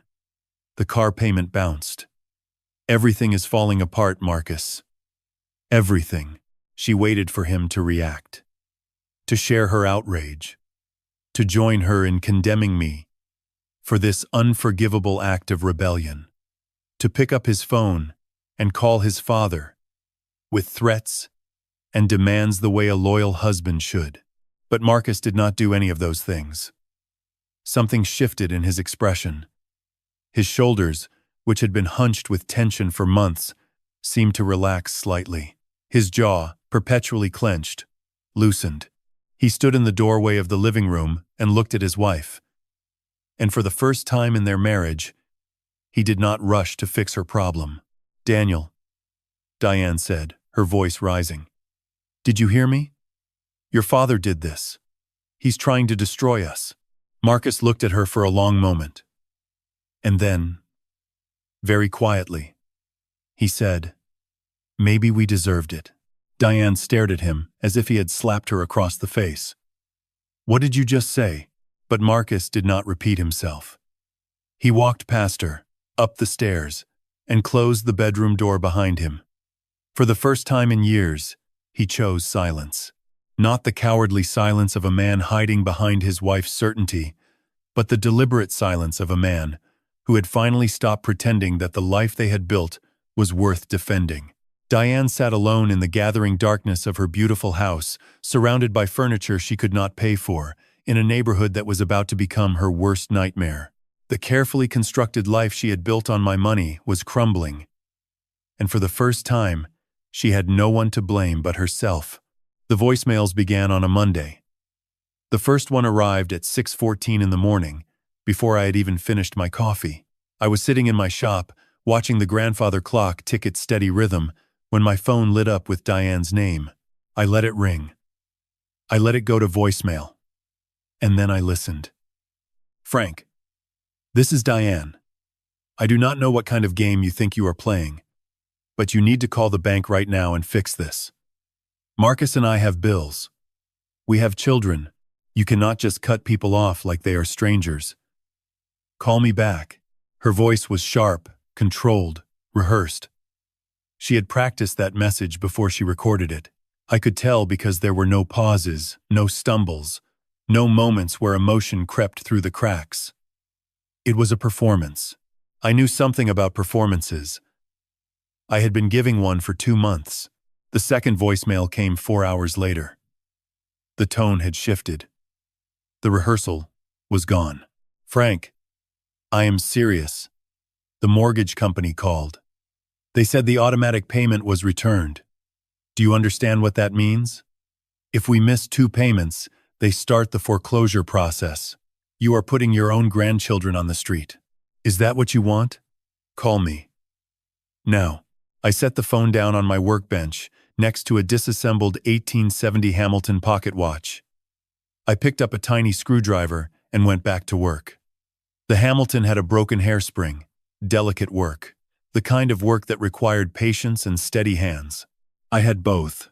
By Wednesday, the voicemails had multiplied. 3 on Tuesday, 5 on Wednesday. Each one a little louder, a little less composed, a little more desperate. Diane cycled through every strategy I had watched her use over the years. She tried authority. She tried guilt. She tried sympathy. She tried threats. She even tried kindness, which was the most unsettling of all. "Hi, Frank. It is Diane. Listen, I know things have been tense between us, and I just want you to know that I understand you might be feeling hurt. I get it. But we are family, right? And families work things out. So why do you not come over for dinner this weekend? I will make that eggplant parmesan you like. We can talk. Just talk. No pressure." I almost smiled at that one. Diane had never once made eggplant parmesan. Grace used to make it every Sunday. Diane did not even know which pan to use, but she had heard Marcus mention it once. And now, she was using my dead wife's recipe as bait. That told me everything I needed to know about how frightened she was. On Thursday, a different kind of message arrived. Not a voicemail. A letter. Official, county, letterhead. I had been expecting it, but seeing it in Diane's handwriting, she had forwarded it to me with a sticky note reading "Handle this" made me pause. The letter was from the county's Historic Preservation Office. It stated that the property at the mainline address had been found in violation of 3 specific covenants tied to the historic preservation easement: unauthorized replacement of original wooden shutters with vinyl, installation of a satellite dish on a protected facade, and removal of original interior molding in the front parlor during renovation. Each violation carried a mandatory restoration order. The county estimated combined restoration costs at $42,000. Failure to comply within 90 days would result in daily fines of $500, added directly to the property tax bill. And because the house had been purchased through the county's tax abatement program, any accumulated fines would convert into a lien, making the property unsellable until the full amount was paid. I read the letter twice. Then I folded it neatly and placed it inside the brass carriage clock on my desk, next to the photograph of Grace. Robert Santini had warned me about this. The house was a trap dressed in crown molding and a manicured lawn. The previous owners had sold it below market, specifically because of these restrictions. No experienced buyer would have touched it, but Diane had seen the address, the square footage, and the distance from her old life. And she had signed without reading the fine print. She had used my money to buy a cage. On Friday, Marcus called. Not a voicemail. A real call. I answered. "Dad." His voice was quiet, tired. "Diane got a letter from the county. I know. She is losing her mind. She says the restoration will cost more than $40,000. She says we do not have it. She says the fines start in 90 days. 87 days now," I said. Silence. "Dad, did you know about this? About the house? About the restrictions?" I did not answer right away. I looked at the grandfather clock. Its pendulum swung left, then right, measuring time the way it always had.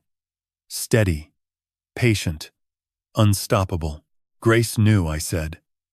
She knew before any of us. Marcus exhaled. It was a long, shaky breath, the kind a man releases when he realizes the ground beneath him is not as solid as he believed. What are we supposed to do? That is not my question to answer, son. Another silence. Longer this time. I could hear Diane's voice in the background, muffled, demanding, asking who he was talking to. Dad, I need to tell you something. Not now. Not on the phone. But soon. There are things I should have said a long time ago. I know, I said. I have been waiting. He hung up. I sat in the quiet of my shop, surrounded by clocks that measured every kind of time, the time it takes to build something, the time it takes to break it, and the time it takes to find the courage to speak the truth. Marcus was not there yet, but he was closer than he had ever been. And the clocks would wait. Mrs. Lombardi had lived next door to my shop for 41 years. She had been there before I opened the business, before I married Grace, before Marcus was born. She had watched me carry Grace over the threshold of our apartment above the shop in 1979. She had brought lasagna the day Marcus came home from the hospital. She had sat beside me at Grace's funeral and held my hand without saying a word for 2 hours. Teresa Lombardi was not a woman who needed words. She understood silence the way most people understood language. So when she knocked on my shop door on a Tuesday morning in mid-April, carrying a brown paper bag of cannoli from Termini Brothers and wearing the expression she reserved for serious matters, I knew this was not a social visit.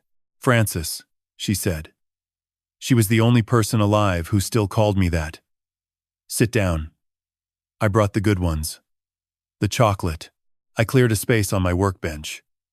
She sat in Grace's old chair, the green one with the worn armrests, and placed the bag between us. For a moment, she said nothing. She just looked around the shop, at the hundreds of silent clocks, at the tools hanging in their designated places, at the grandfather clock ticking in the corner. Then she looked at me. I saw your daughter-in-law at the market on Saturday, she said. She did not see me. She was on the phone. Loud. You know how she is. Always loud. Like the world owes her an audience. I nodded. I knew. She was talking about the house. The new one. The one on the main line. Mrs. Lombardi paused and broke a cannoli in half with the precision of a woman who had been breaking cannoli for 7 decades. She was telling someone her sister, I think that the county sent inspectors. 3 of them. They walked the entire property. They documented everything. The shutters, the dish, the molding. She said they were treating her like a criminal. They are treating her like a homeowner who violated a preservation easement, I said. Same thing, in her case. Mrs. Lombardi bit into her cannoli and chewed slowly. But that is not why I am here. She reached into her coat pocket and pulled out a folded piece of paper. It was a printout. She unfolded it carefully and slid it across the workbench toward me. I recognized the format immediately. It was a property listing from the county assessor's website. I looked up the house, she said. My grandson Anthony showed me how. You type in the address, and everything comes up. Everything. I looked at the printout. The purchase price was listed at $310,000.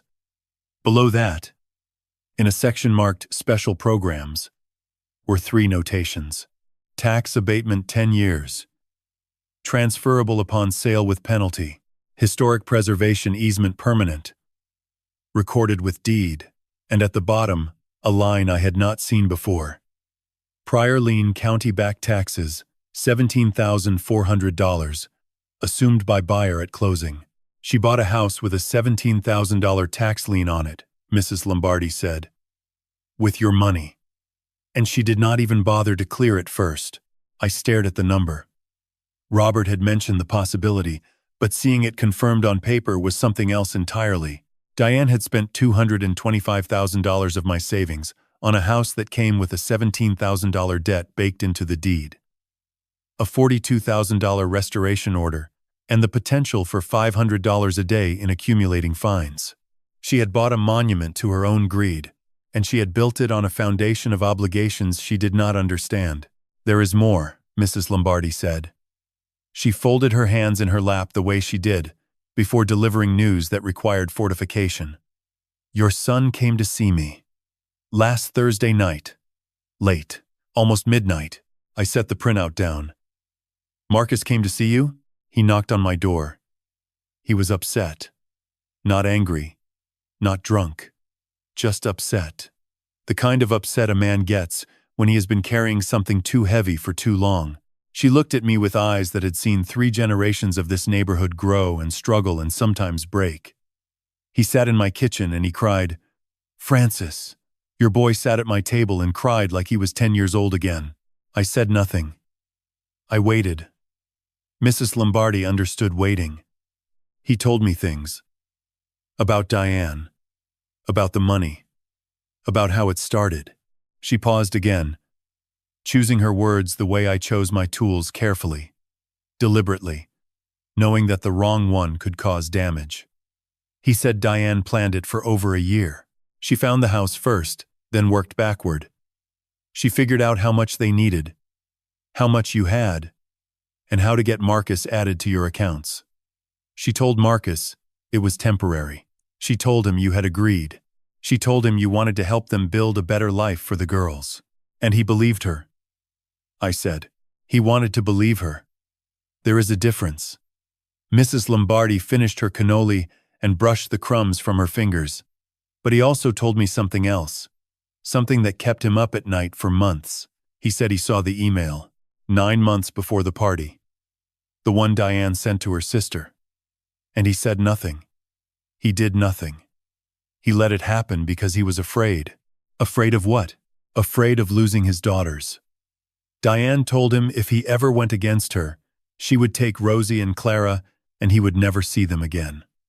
She said it calmly, the way you might tell someone the weather. And he believed that too. The shop was quiet except for the grandfather clock, its pendulum marking the space between one truth and the next. I thought about my son sitting in Teresa Lombardi's kitchen at midnight, a 44-year-old man crying at a table where he used to eat cookies after school. I thought about the weight he had carried, not just the guilt of the theft, but the fear of a woman who had turned his own children into leverage. "He wants to talk to you," Mrs. Lombardi said. "He asked me to tell you. He said he tried on the phone, but he could not find the words. He wants to come to the shop, alone, without her." I picked up the printout and folded it neatly. I placed it inside the brass carriage clock, next to Grace's photograph, next to the county letter. The clock was becoming a small archive of evidence, each piece stacked against the next like hours on a dial. "Tell him Saturday," I said. "Tell him to come Saturday morning. Early. Before the neighborhood wakes up." Mrs. Lombardi nodded. She stood, brushed crumbs from her coat, and placed her hand on my shoulder. Her grip was firm. The grip of a woman who had buried a husband, raised 4 children alone, and never once asked anyone for pity. "Grace would be proud of you, Francis," she said. "She always said you were the most patient man she ever knew." I think she was right. She left. I sat alone with the clocks. Saturday was 4 days away. 4 days until my son would walk through that door and tell me the truth I already knew.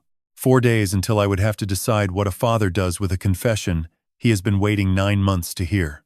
The grandfather clock struck 10. Each chime rang through the empty shop like a heartbeat. I counted them the way I counted everything, now not in numbers, but in weight.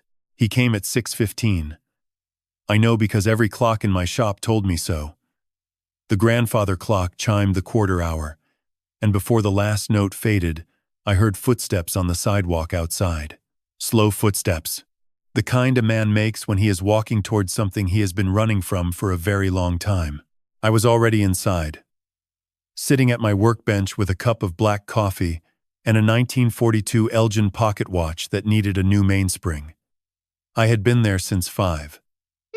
I had not slept well, not because I was nervous, because I had spent the night thinking about what kind of father I wanted to be in the morning, the angry kind, the cold kind, the forgiving kind. I had not decided. I thought maybe I would let Marcus decide for me. The door opened.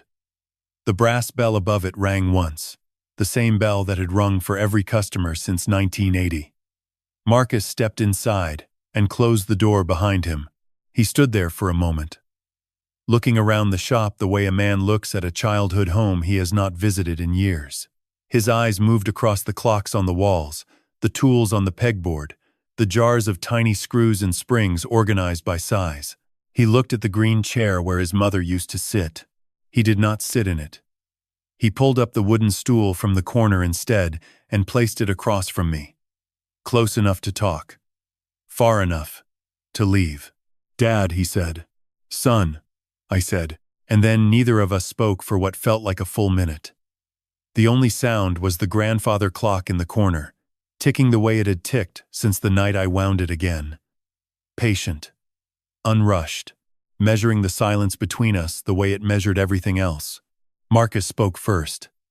His voice was low and unsteady, like a mechanism that had been wound too tight and was struggling not to break. "I need to tell you what happened. All of it. From the beginning. And I need you to let me finish before you say anything. Can you do that?" I nodded. He took a breath. Then he began. "Diane and I were in trouble before any of this started. Not the kind of trouble you saw. The kind we hid. She had credit card debt. A lot of it. Almost $60,000. She had been spending for years, buying things we could not afford, telling me it was under control. By the time I found out, the minimum payments were eating half my paycheck." He rubbed his hands together, the same nervous gesture he had made since childhood. "She said we needed a fresh start. A new house, a new neighborhood, a new life. She said the only way to get there was to use your savings. She said you had more than enough. She said you would want us to have it." "And you believe that?" I said. Not a question. I believed her because I needed to. He looked at the floor. Because the alternative was admitting that the woman I married had been lying to me for years. And if I admitted that, then I had to admit that everything we built was built on nothing. He paused. I waited. The grandfather clock ticked. She found the house last February. Before the party. She had been looking for months. But this one was perfect, she said. Big enough, good neighborhood, good schools for the girls. The price was low because of some program the county ran. She did not explain the details. She said our mortgage broker handled everything. Marcus shook his head slowly. I should have read the paperwork. I should have asked questions. But Diane handled the money. She always handled the money. And I let her because it was easier than fighting. When did you find out about my accounts? I asked. He closed his eyes. 9 months before the party. I was using your laptop to look something up. You had left your email open. There was a message from Diane to her sister. It laid out the whole plan. How much they would take. How they would transfer it. How they would explain it to you afterward. He opened his eyes and looked at me. I read it 3 times. I sat in your kitchen and read it 3 times. And then I closed the laptop and said nothing. Why? The word hung in the air like smoke. Because 2 days later, I confronted Diane. Not about the email. I was not brave enough for that. I told her I was uncomfortable with the idea of using your money. I said maybe we should look at other options. He swallowed hard. She got very quiet, the kind of quiet that is louder than screaming. And then she said, very calmly, that if I ever tried to interfere with her plans, she would take Rosie and Clara and I would spend the rest of my life visiting my own daughters in a courthouse lobby.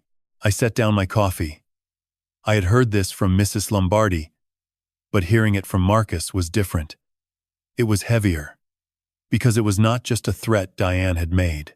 It was a cage Marcus had lived inside for 9 months, a cage built from the same material as the one Diane had bought with my money obligation, fear, and silence. I am not telling you this to make excuses, he said. There are no excuses. I watched her take your money. I watched her humiliate you, At that party. I sat there and said nothing while she called you a burden. And every single day since then, I have hated myself for it. His voice cracked. Not dramatically. Not the way it happens in movies. Just a small fracture. Like a hairline crack in a watch crystal. Barely visible. But enough to change everything beneath it. I am sorry, Dad. I am sorry I was not the son you raised me to be. I am sorry I let her turn me into someone Mom would not recognize. He wiped his eyes with the back of his hand. I am sorry I did not protect you the way you always protected me. The shop was silent except for the ticking. I looked at my son.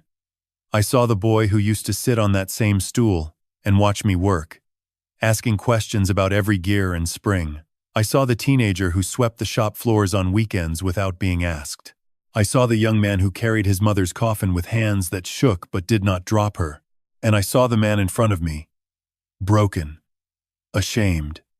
But here, sitting in my shop at 6 in the morning because he had finally chosen to stop running, I reached across the workbench and picked up the Elgin pocket watch I had been repairing. I held it up so he could see it. "You know what is wrong with this watch?" I said. He shook his head. The mainspring snapped. Too much tension for too long. It did not break because it was weak.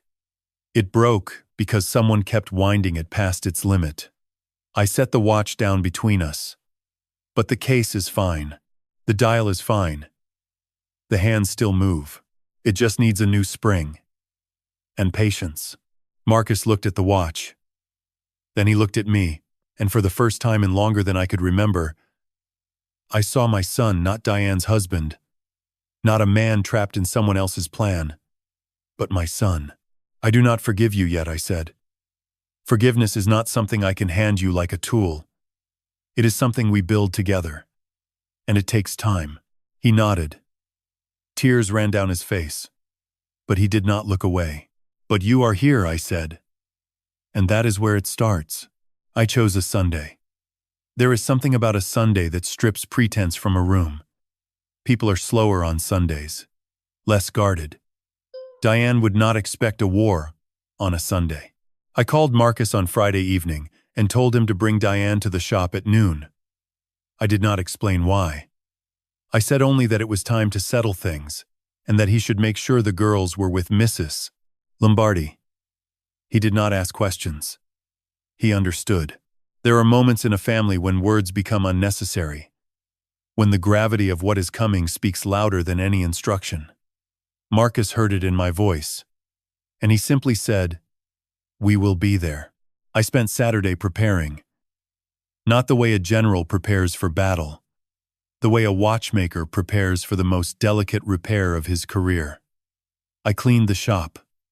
I organized the workbench.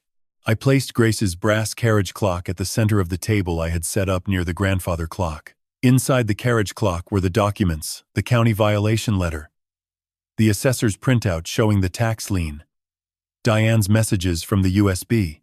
On the workbench beside it sat the small speaker Robert Santini had lent me, connected to my phone, loaded with 2 audio files.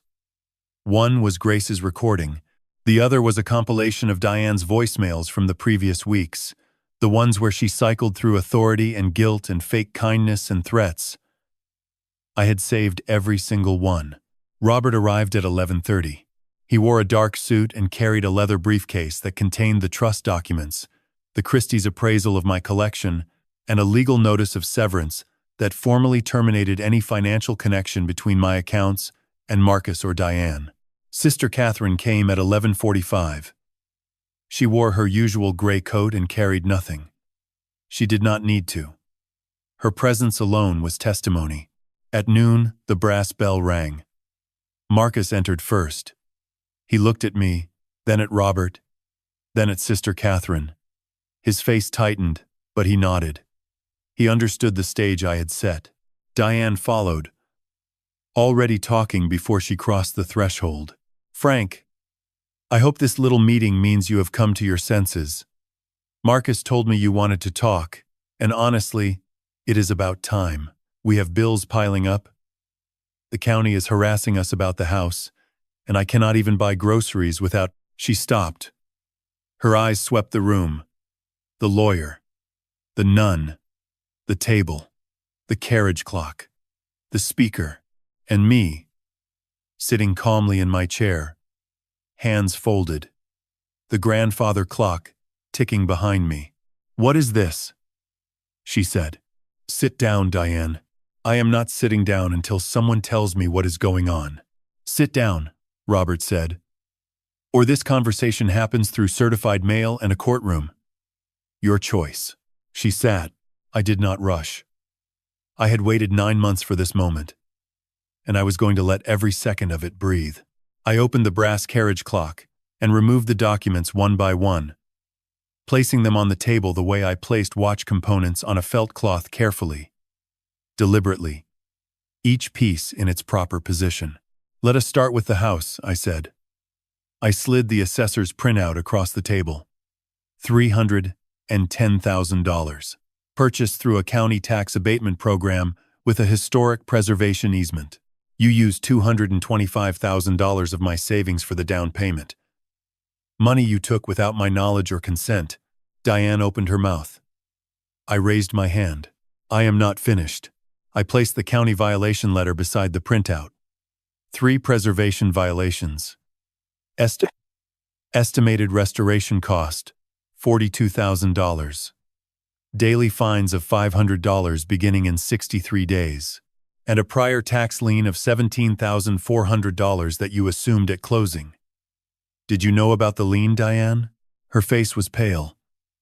She looked at Marcus. He did not look back. "And here is what you did not know." I slid the trust document across the table.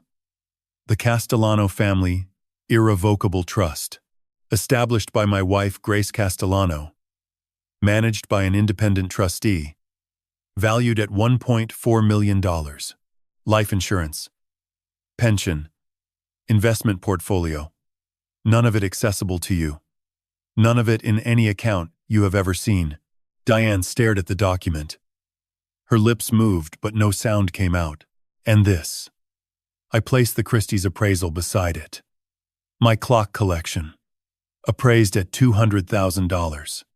16 rare pieces, each one cataloged and insured. You wanted to sell them for scrap. They are worth more than the house you bought with my money." The room was silent. Even the grandfather clock seemed to pause, holding its breath between ticks. "You thought I was a relic," I said. "You told your sister I was a line item to eliminate. You told Marcus that if he said a word, you would take his children away from him. You planned this for over a year, and you executed it on New Year's Eve, in front of my grandchildren, because you believed I was too old and too broken to fight back." I reached for the speaker and pressed play. Diane's own voice filled the shop. Loud, clear, unmistakable. "The old man is a relic. He fixes clocks nobody wants in a shop nobody visits. Think of him as a line item. A line item you eliminate." I let it play. Every message, every dismissal, every calculation. Her voice echoed off the walls lined with silent clocks, bounced between the grandfather clock and the brass carriage clock, filled every corner of the room where Grace and I had built our life together. When the last message ended, I pressed play on the second file. Grace's voice. Thin, tired, but clear. "Frank, my love, if you are listening to this, then the time has come. I know what they are planning. I have known for months, and I have spent every good day I have left making sure they cannot take what matters. The trust is yours. The collection is yours. The shop is yours. They cannot touch any of it. I built you a clock tower, Frank. One that nobody can tear down." Diane was shaking. Not from fear, from the realization that every move she had made for the past year had been anticipated, documented, and rendered meaningless by a woman she had dismissed as a dying inconvenience. I stood. I buttoned my cardigan. I looked at Diane, the way I look at a clock that cannot be repaired. Not with anger, but with the quiet certainty that some mechanisms are beyond saving. "Time's up, Diane." Robert slid the legal severance notice across the table. This document formally terminates all financial ties between Frank Castellano and any joint, authorized, or affiliated accounts held by Marcus or Diane Castellano. Effective immediately. Diane looked at Marcus. Say something. Marcus stood. He looked at his wife. And for the first time in their marriage, he spoke without permission. He is my father, Diane. And you made me betray him. He walked to my side of the table and stood beside me. Not dramatically. Not with a speech. He simply moved from her side to mine. The way a clock hand moves from one hour to the next, quietly, inevitably. Because that is where time demanded it go. Diane sat alone. The clocks watched her from every wall. Diane left the shop without a word. She stood, picked up her purse, and walked through the door the way a person walks out of a doctor's office after receiving news they cannot process. The brass bell rang behind her. It was the last time she would ever step inside my shop. The weeks that followed moved the way seasons move slowly at first, then all at once. Robert Santini filed the necessary paperwork within 48 hours of the confrontation. Every financial thread connecting me to Marcus and Diane was severed cleanly, legally, permanently. The joint account that once held $225,000 was closed. The authorized user designations were removed from every card, every loan, every automatic payment. What had taken Diane a year to construct, Robert dismantled in an afternoon. The house on the main line began to collapse under its own weight. Not physically, structurally, financially. The county's 90-day deadline for the historic preservation violations passed without compliance. Diane could not afford the $42,000 in restoration costs. She could not afford the $500 daily fines that began accumulating on the 91st day.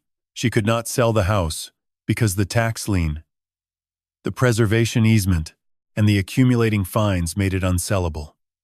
She could not refinance because no lender would touch a property with active violations and a growing municipal debt. The house that was supposed to be her monument became her anchor, dragging her deeper into a hole she had dug with my money. By June, Marcus had moved out. He told me on a Wednesday evening, sitting in the shop while I worked on a 1938 LeCoultre desk clock. He said the divorce papers had been filed. He said Diane had contested custody, just as she had always threatened. But Marcus had a lawyer now, not Robert, but someone Robert had recommended, a family attorney in media who specialized in cases involving financial abuse and coercive control. Marcus had Grace's evidence. He had my testimony. He had Mrs. Lombardi's statement. And he had something Diane had never anticipated: the recordings. Every voicemail she had left me, every message Grace had saved, every document that proved Diane had orchestrated the theft and used the children as weapons. The custody hearing was scheduled for September. Marcus did not ask me for money. He did not ask me for the trust, or the collection, or the shop. He asked me for a job. I want to learn, he said. What you do. How you do it. I want to learn how to fix things. I looked at my son. He was 44 years old. His hands were not steady enough for the finest work. His eyes were not trained to see the difference between a Swiss lever escapement and an English detent. But his hands were willing, and willingness, in my experience, is worth more than talent. I started him on cleaning. Basic disassembly.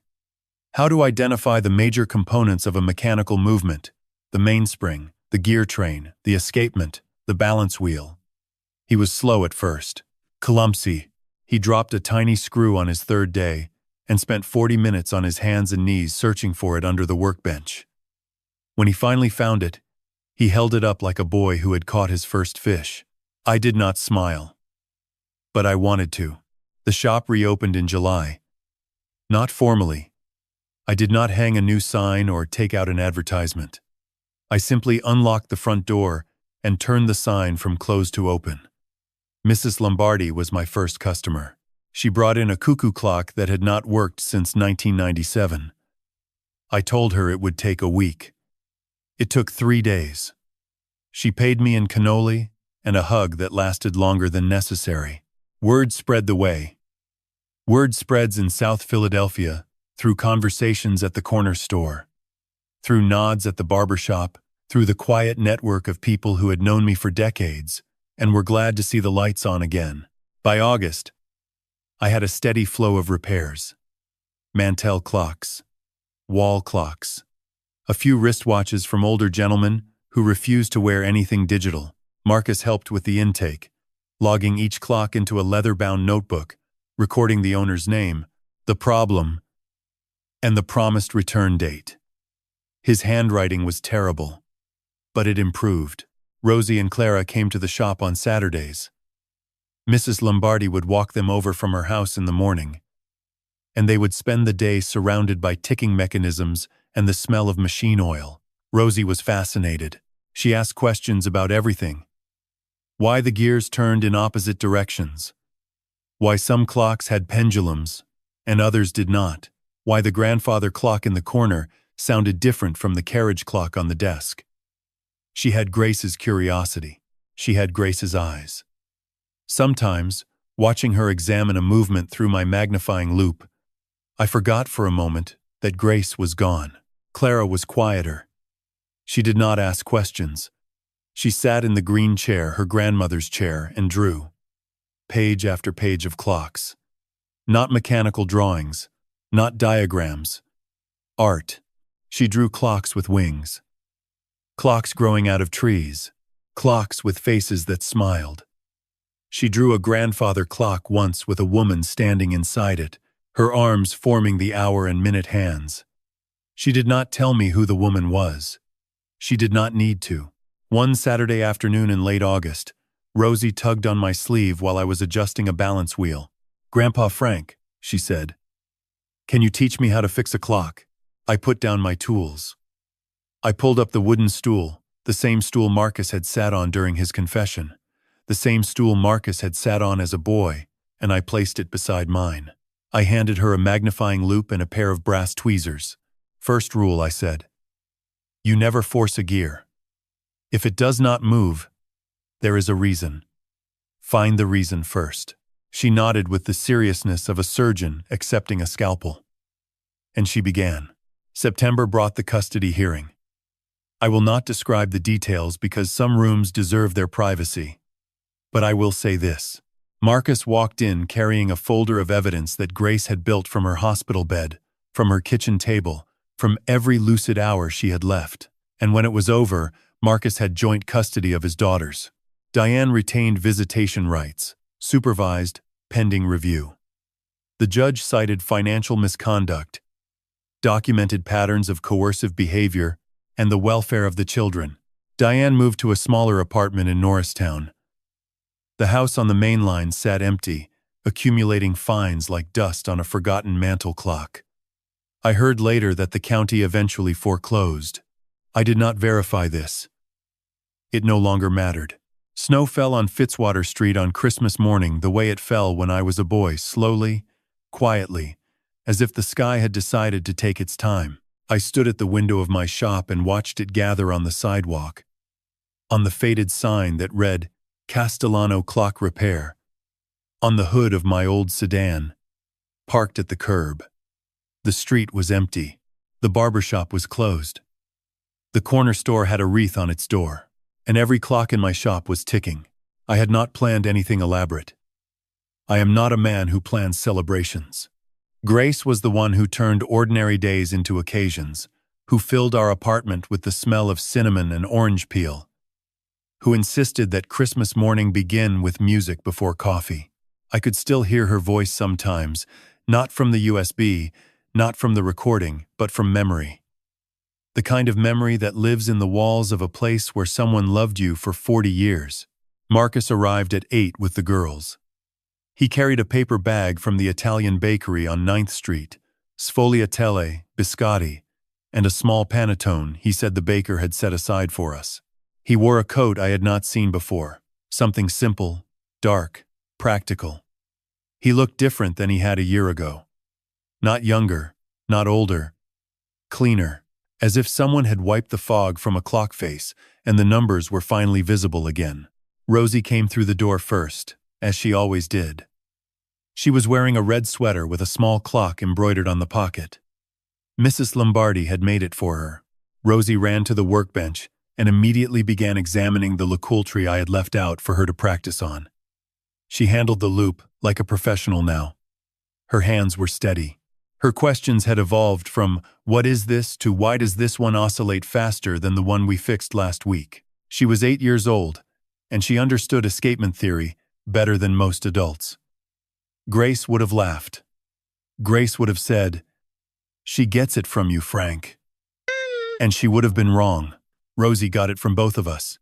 Clara entered quietly behind her sister.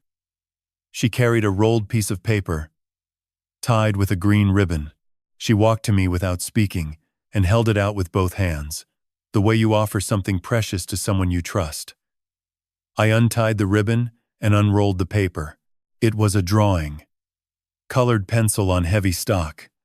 She had drawn the shop, every detail perfect. The workbench, with its jars of screws.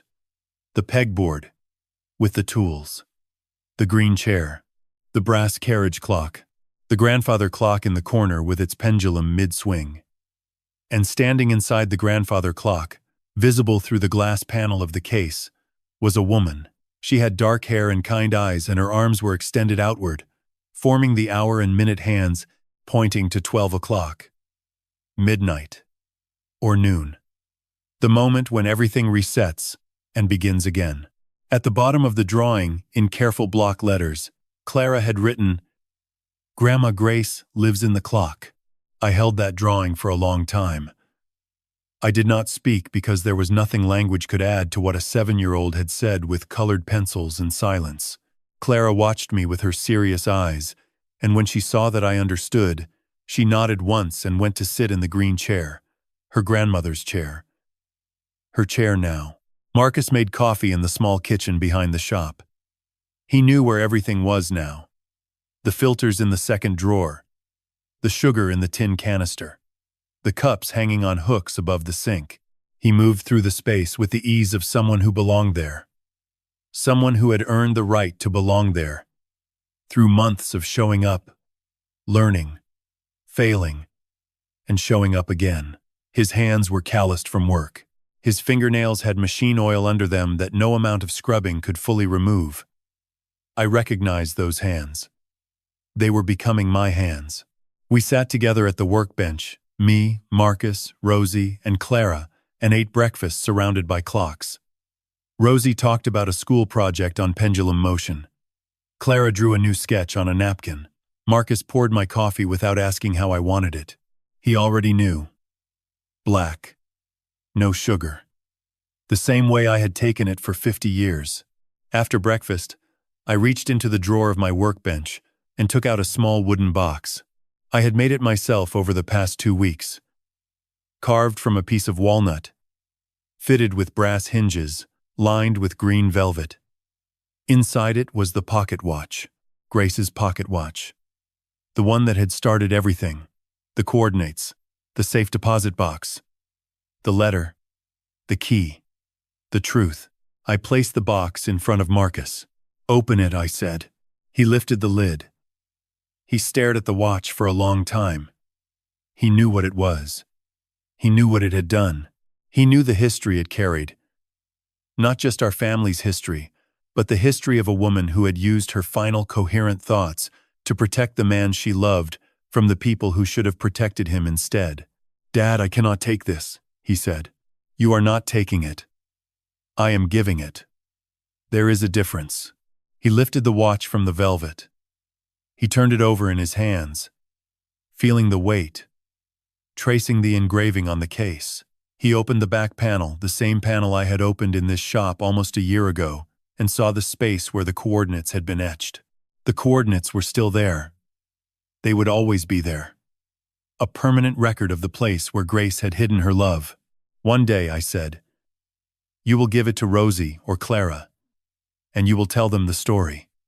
Not the angry parts, not the ugly parts, the parts that matter. That their grandmother built something no one could tear down. That their grandfather learned to wait, and that their father found his way back." Marcus closed the watch. He held it against his chest, the way a man holds something that is heavier than its weight. "Thank you, Dad," he said. "Thank your mother," I said. "She built the clock tower. I just kept it running." The grandfather clock struck 12. Noon. Christmas noon.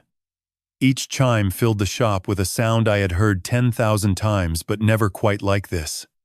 It sounded like the beginning of something, not the end. Time does not end. It does not stop. It does not forgive or punish or choose sides. It simply continues, and it carries with it everyone who has ever wound a spring, turned a key, or whispered a name into the machinery of a life. Rosie looked up from her loop. Clara looked up from her drawing. Marcus looked at me, and I looked at the grandfather clock, where Grace stood in the only way she could now, in the tick of a mechanism she had set in motion long before any of us understood what time really meant. Outside, the snow kept falling on Fitzwater Street. Inside, the clocks kept ticking. And for the first time in a year, every single one of them was telling the right time. If this story touched your heart, I would be grateful if you could hit that like button and subscribe to the channel. Every like, every subscription, every comment telling me your own story. It all matters more than you know. And if you have ever been betrayed by someone you trusted, or if you have ever found strength you did not know you had, share your story in the comments. I read every single one, because sometimes the most powerful clock in the world is the one that reminds us we are not alone. Thank you for listening. And remember, time reveals everything.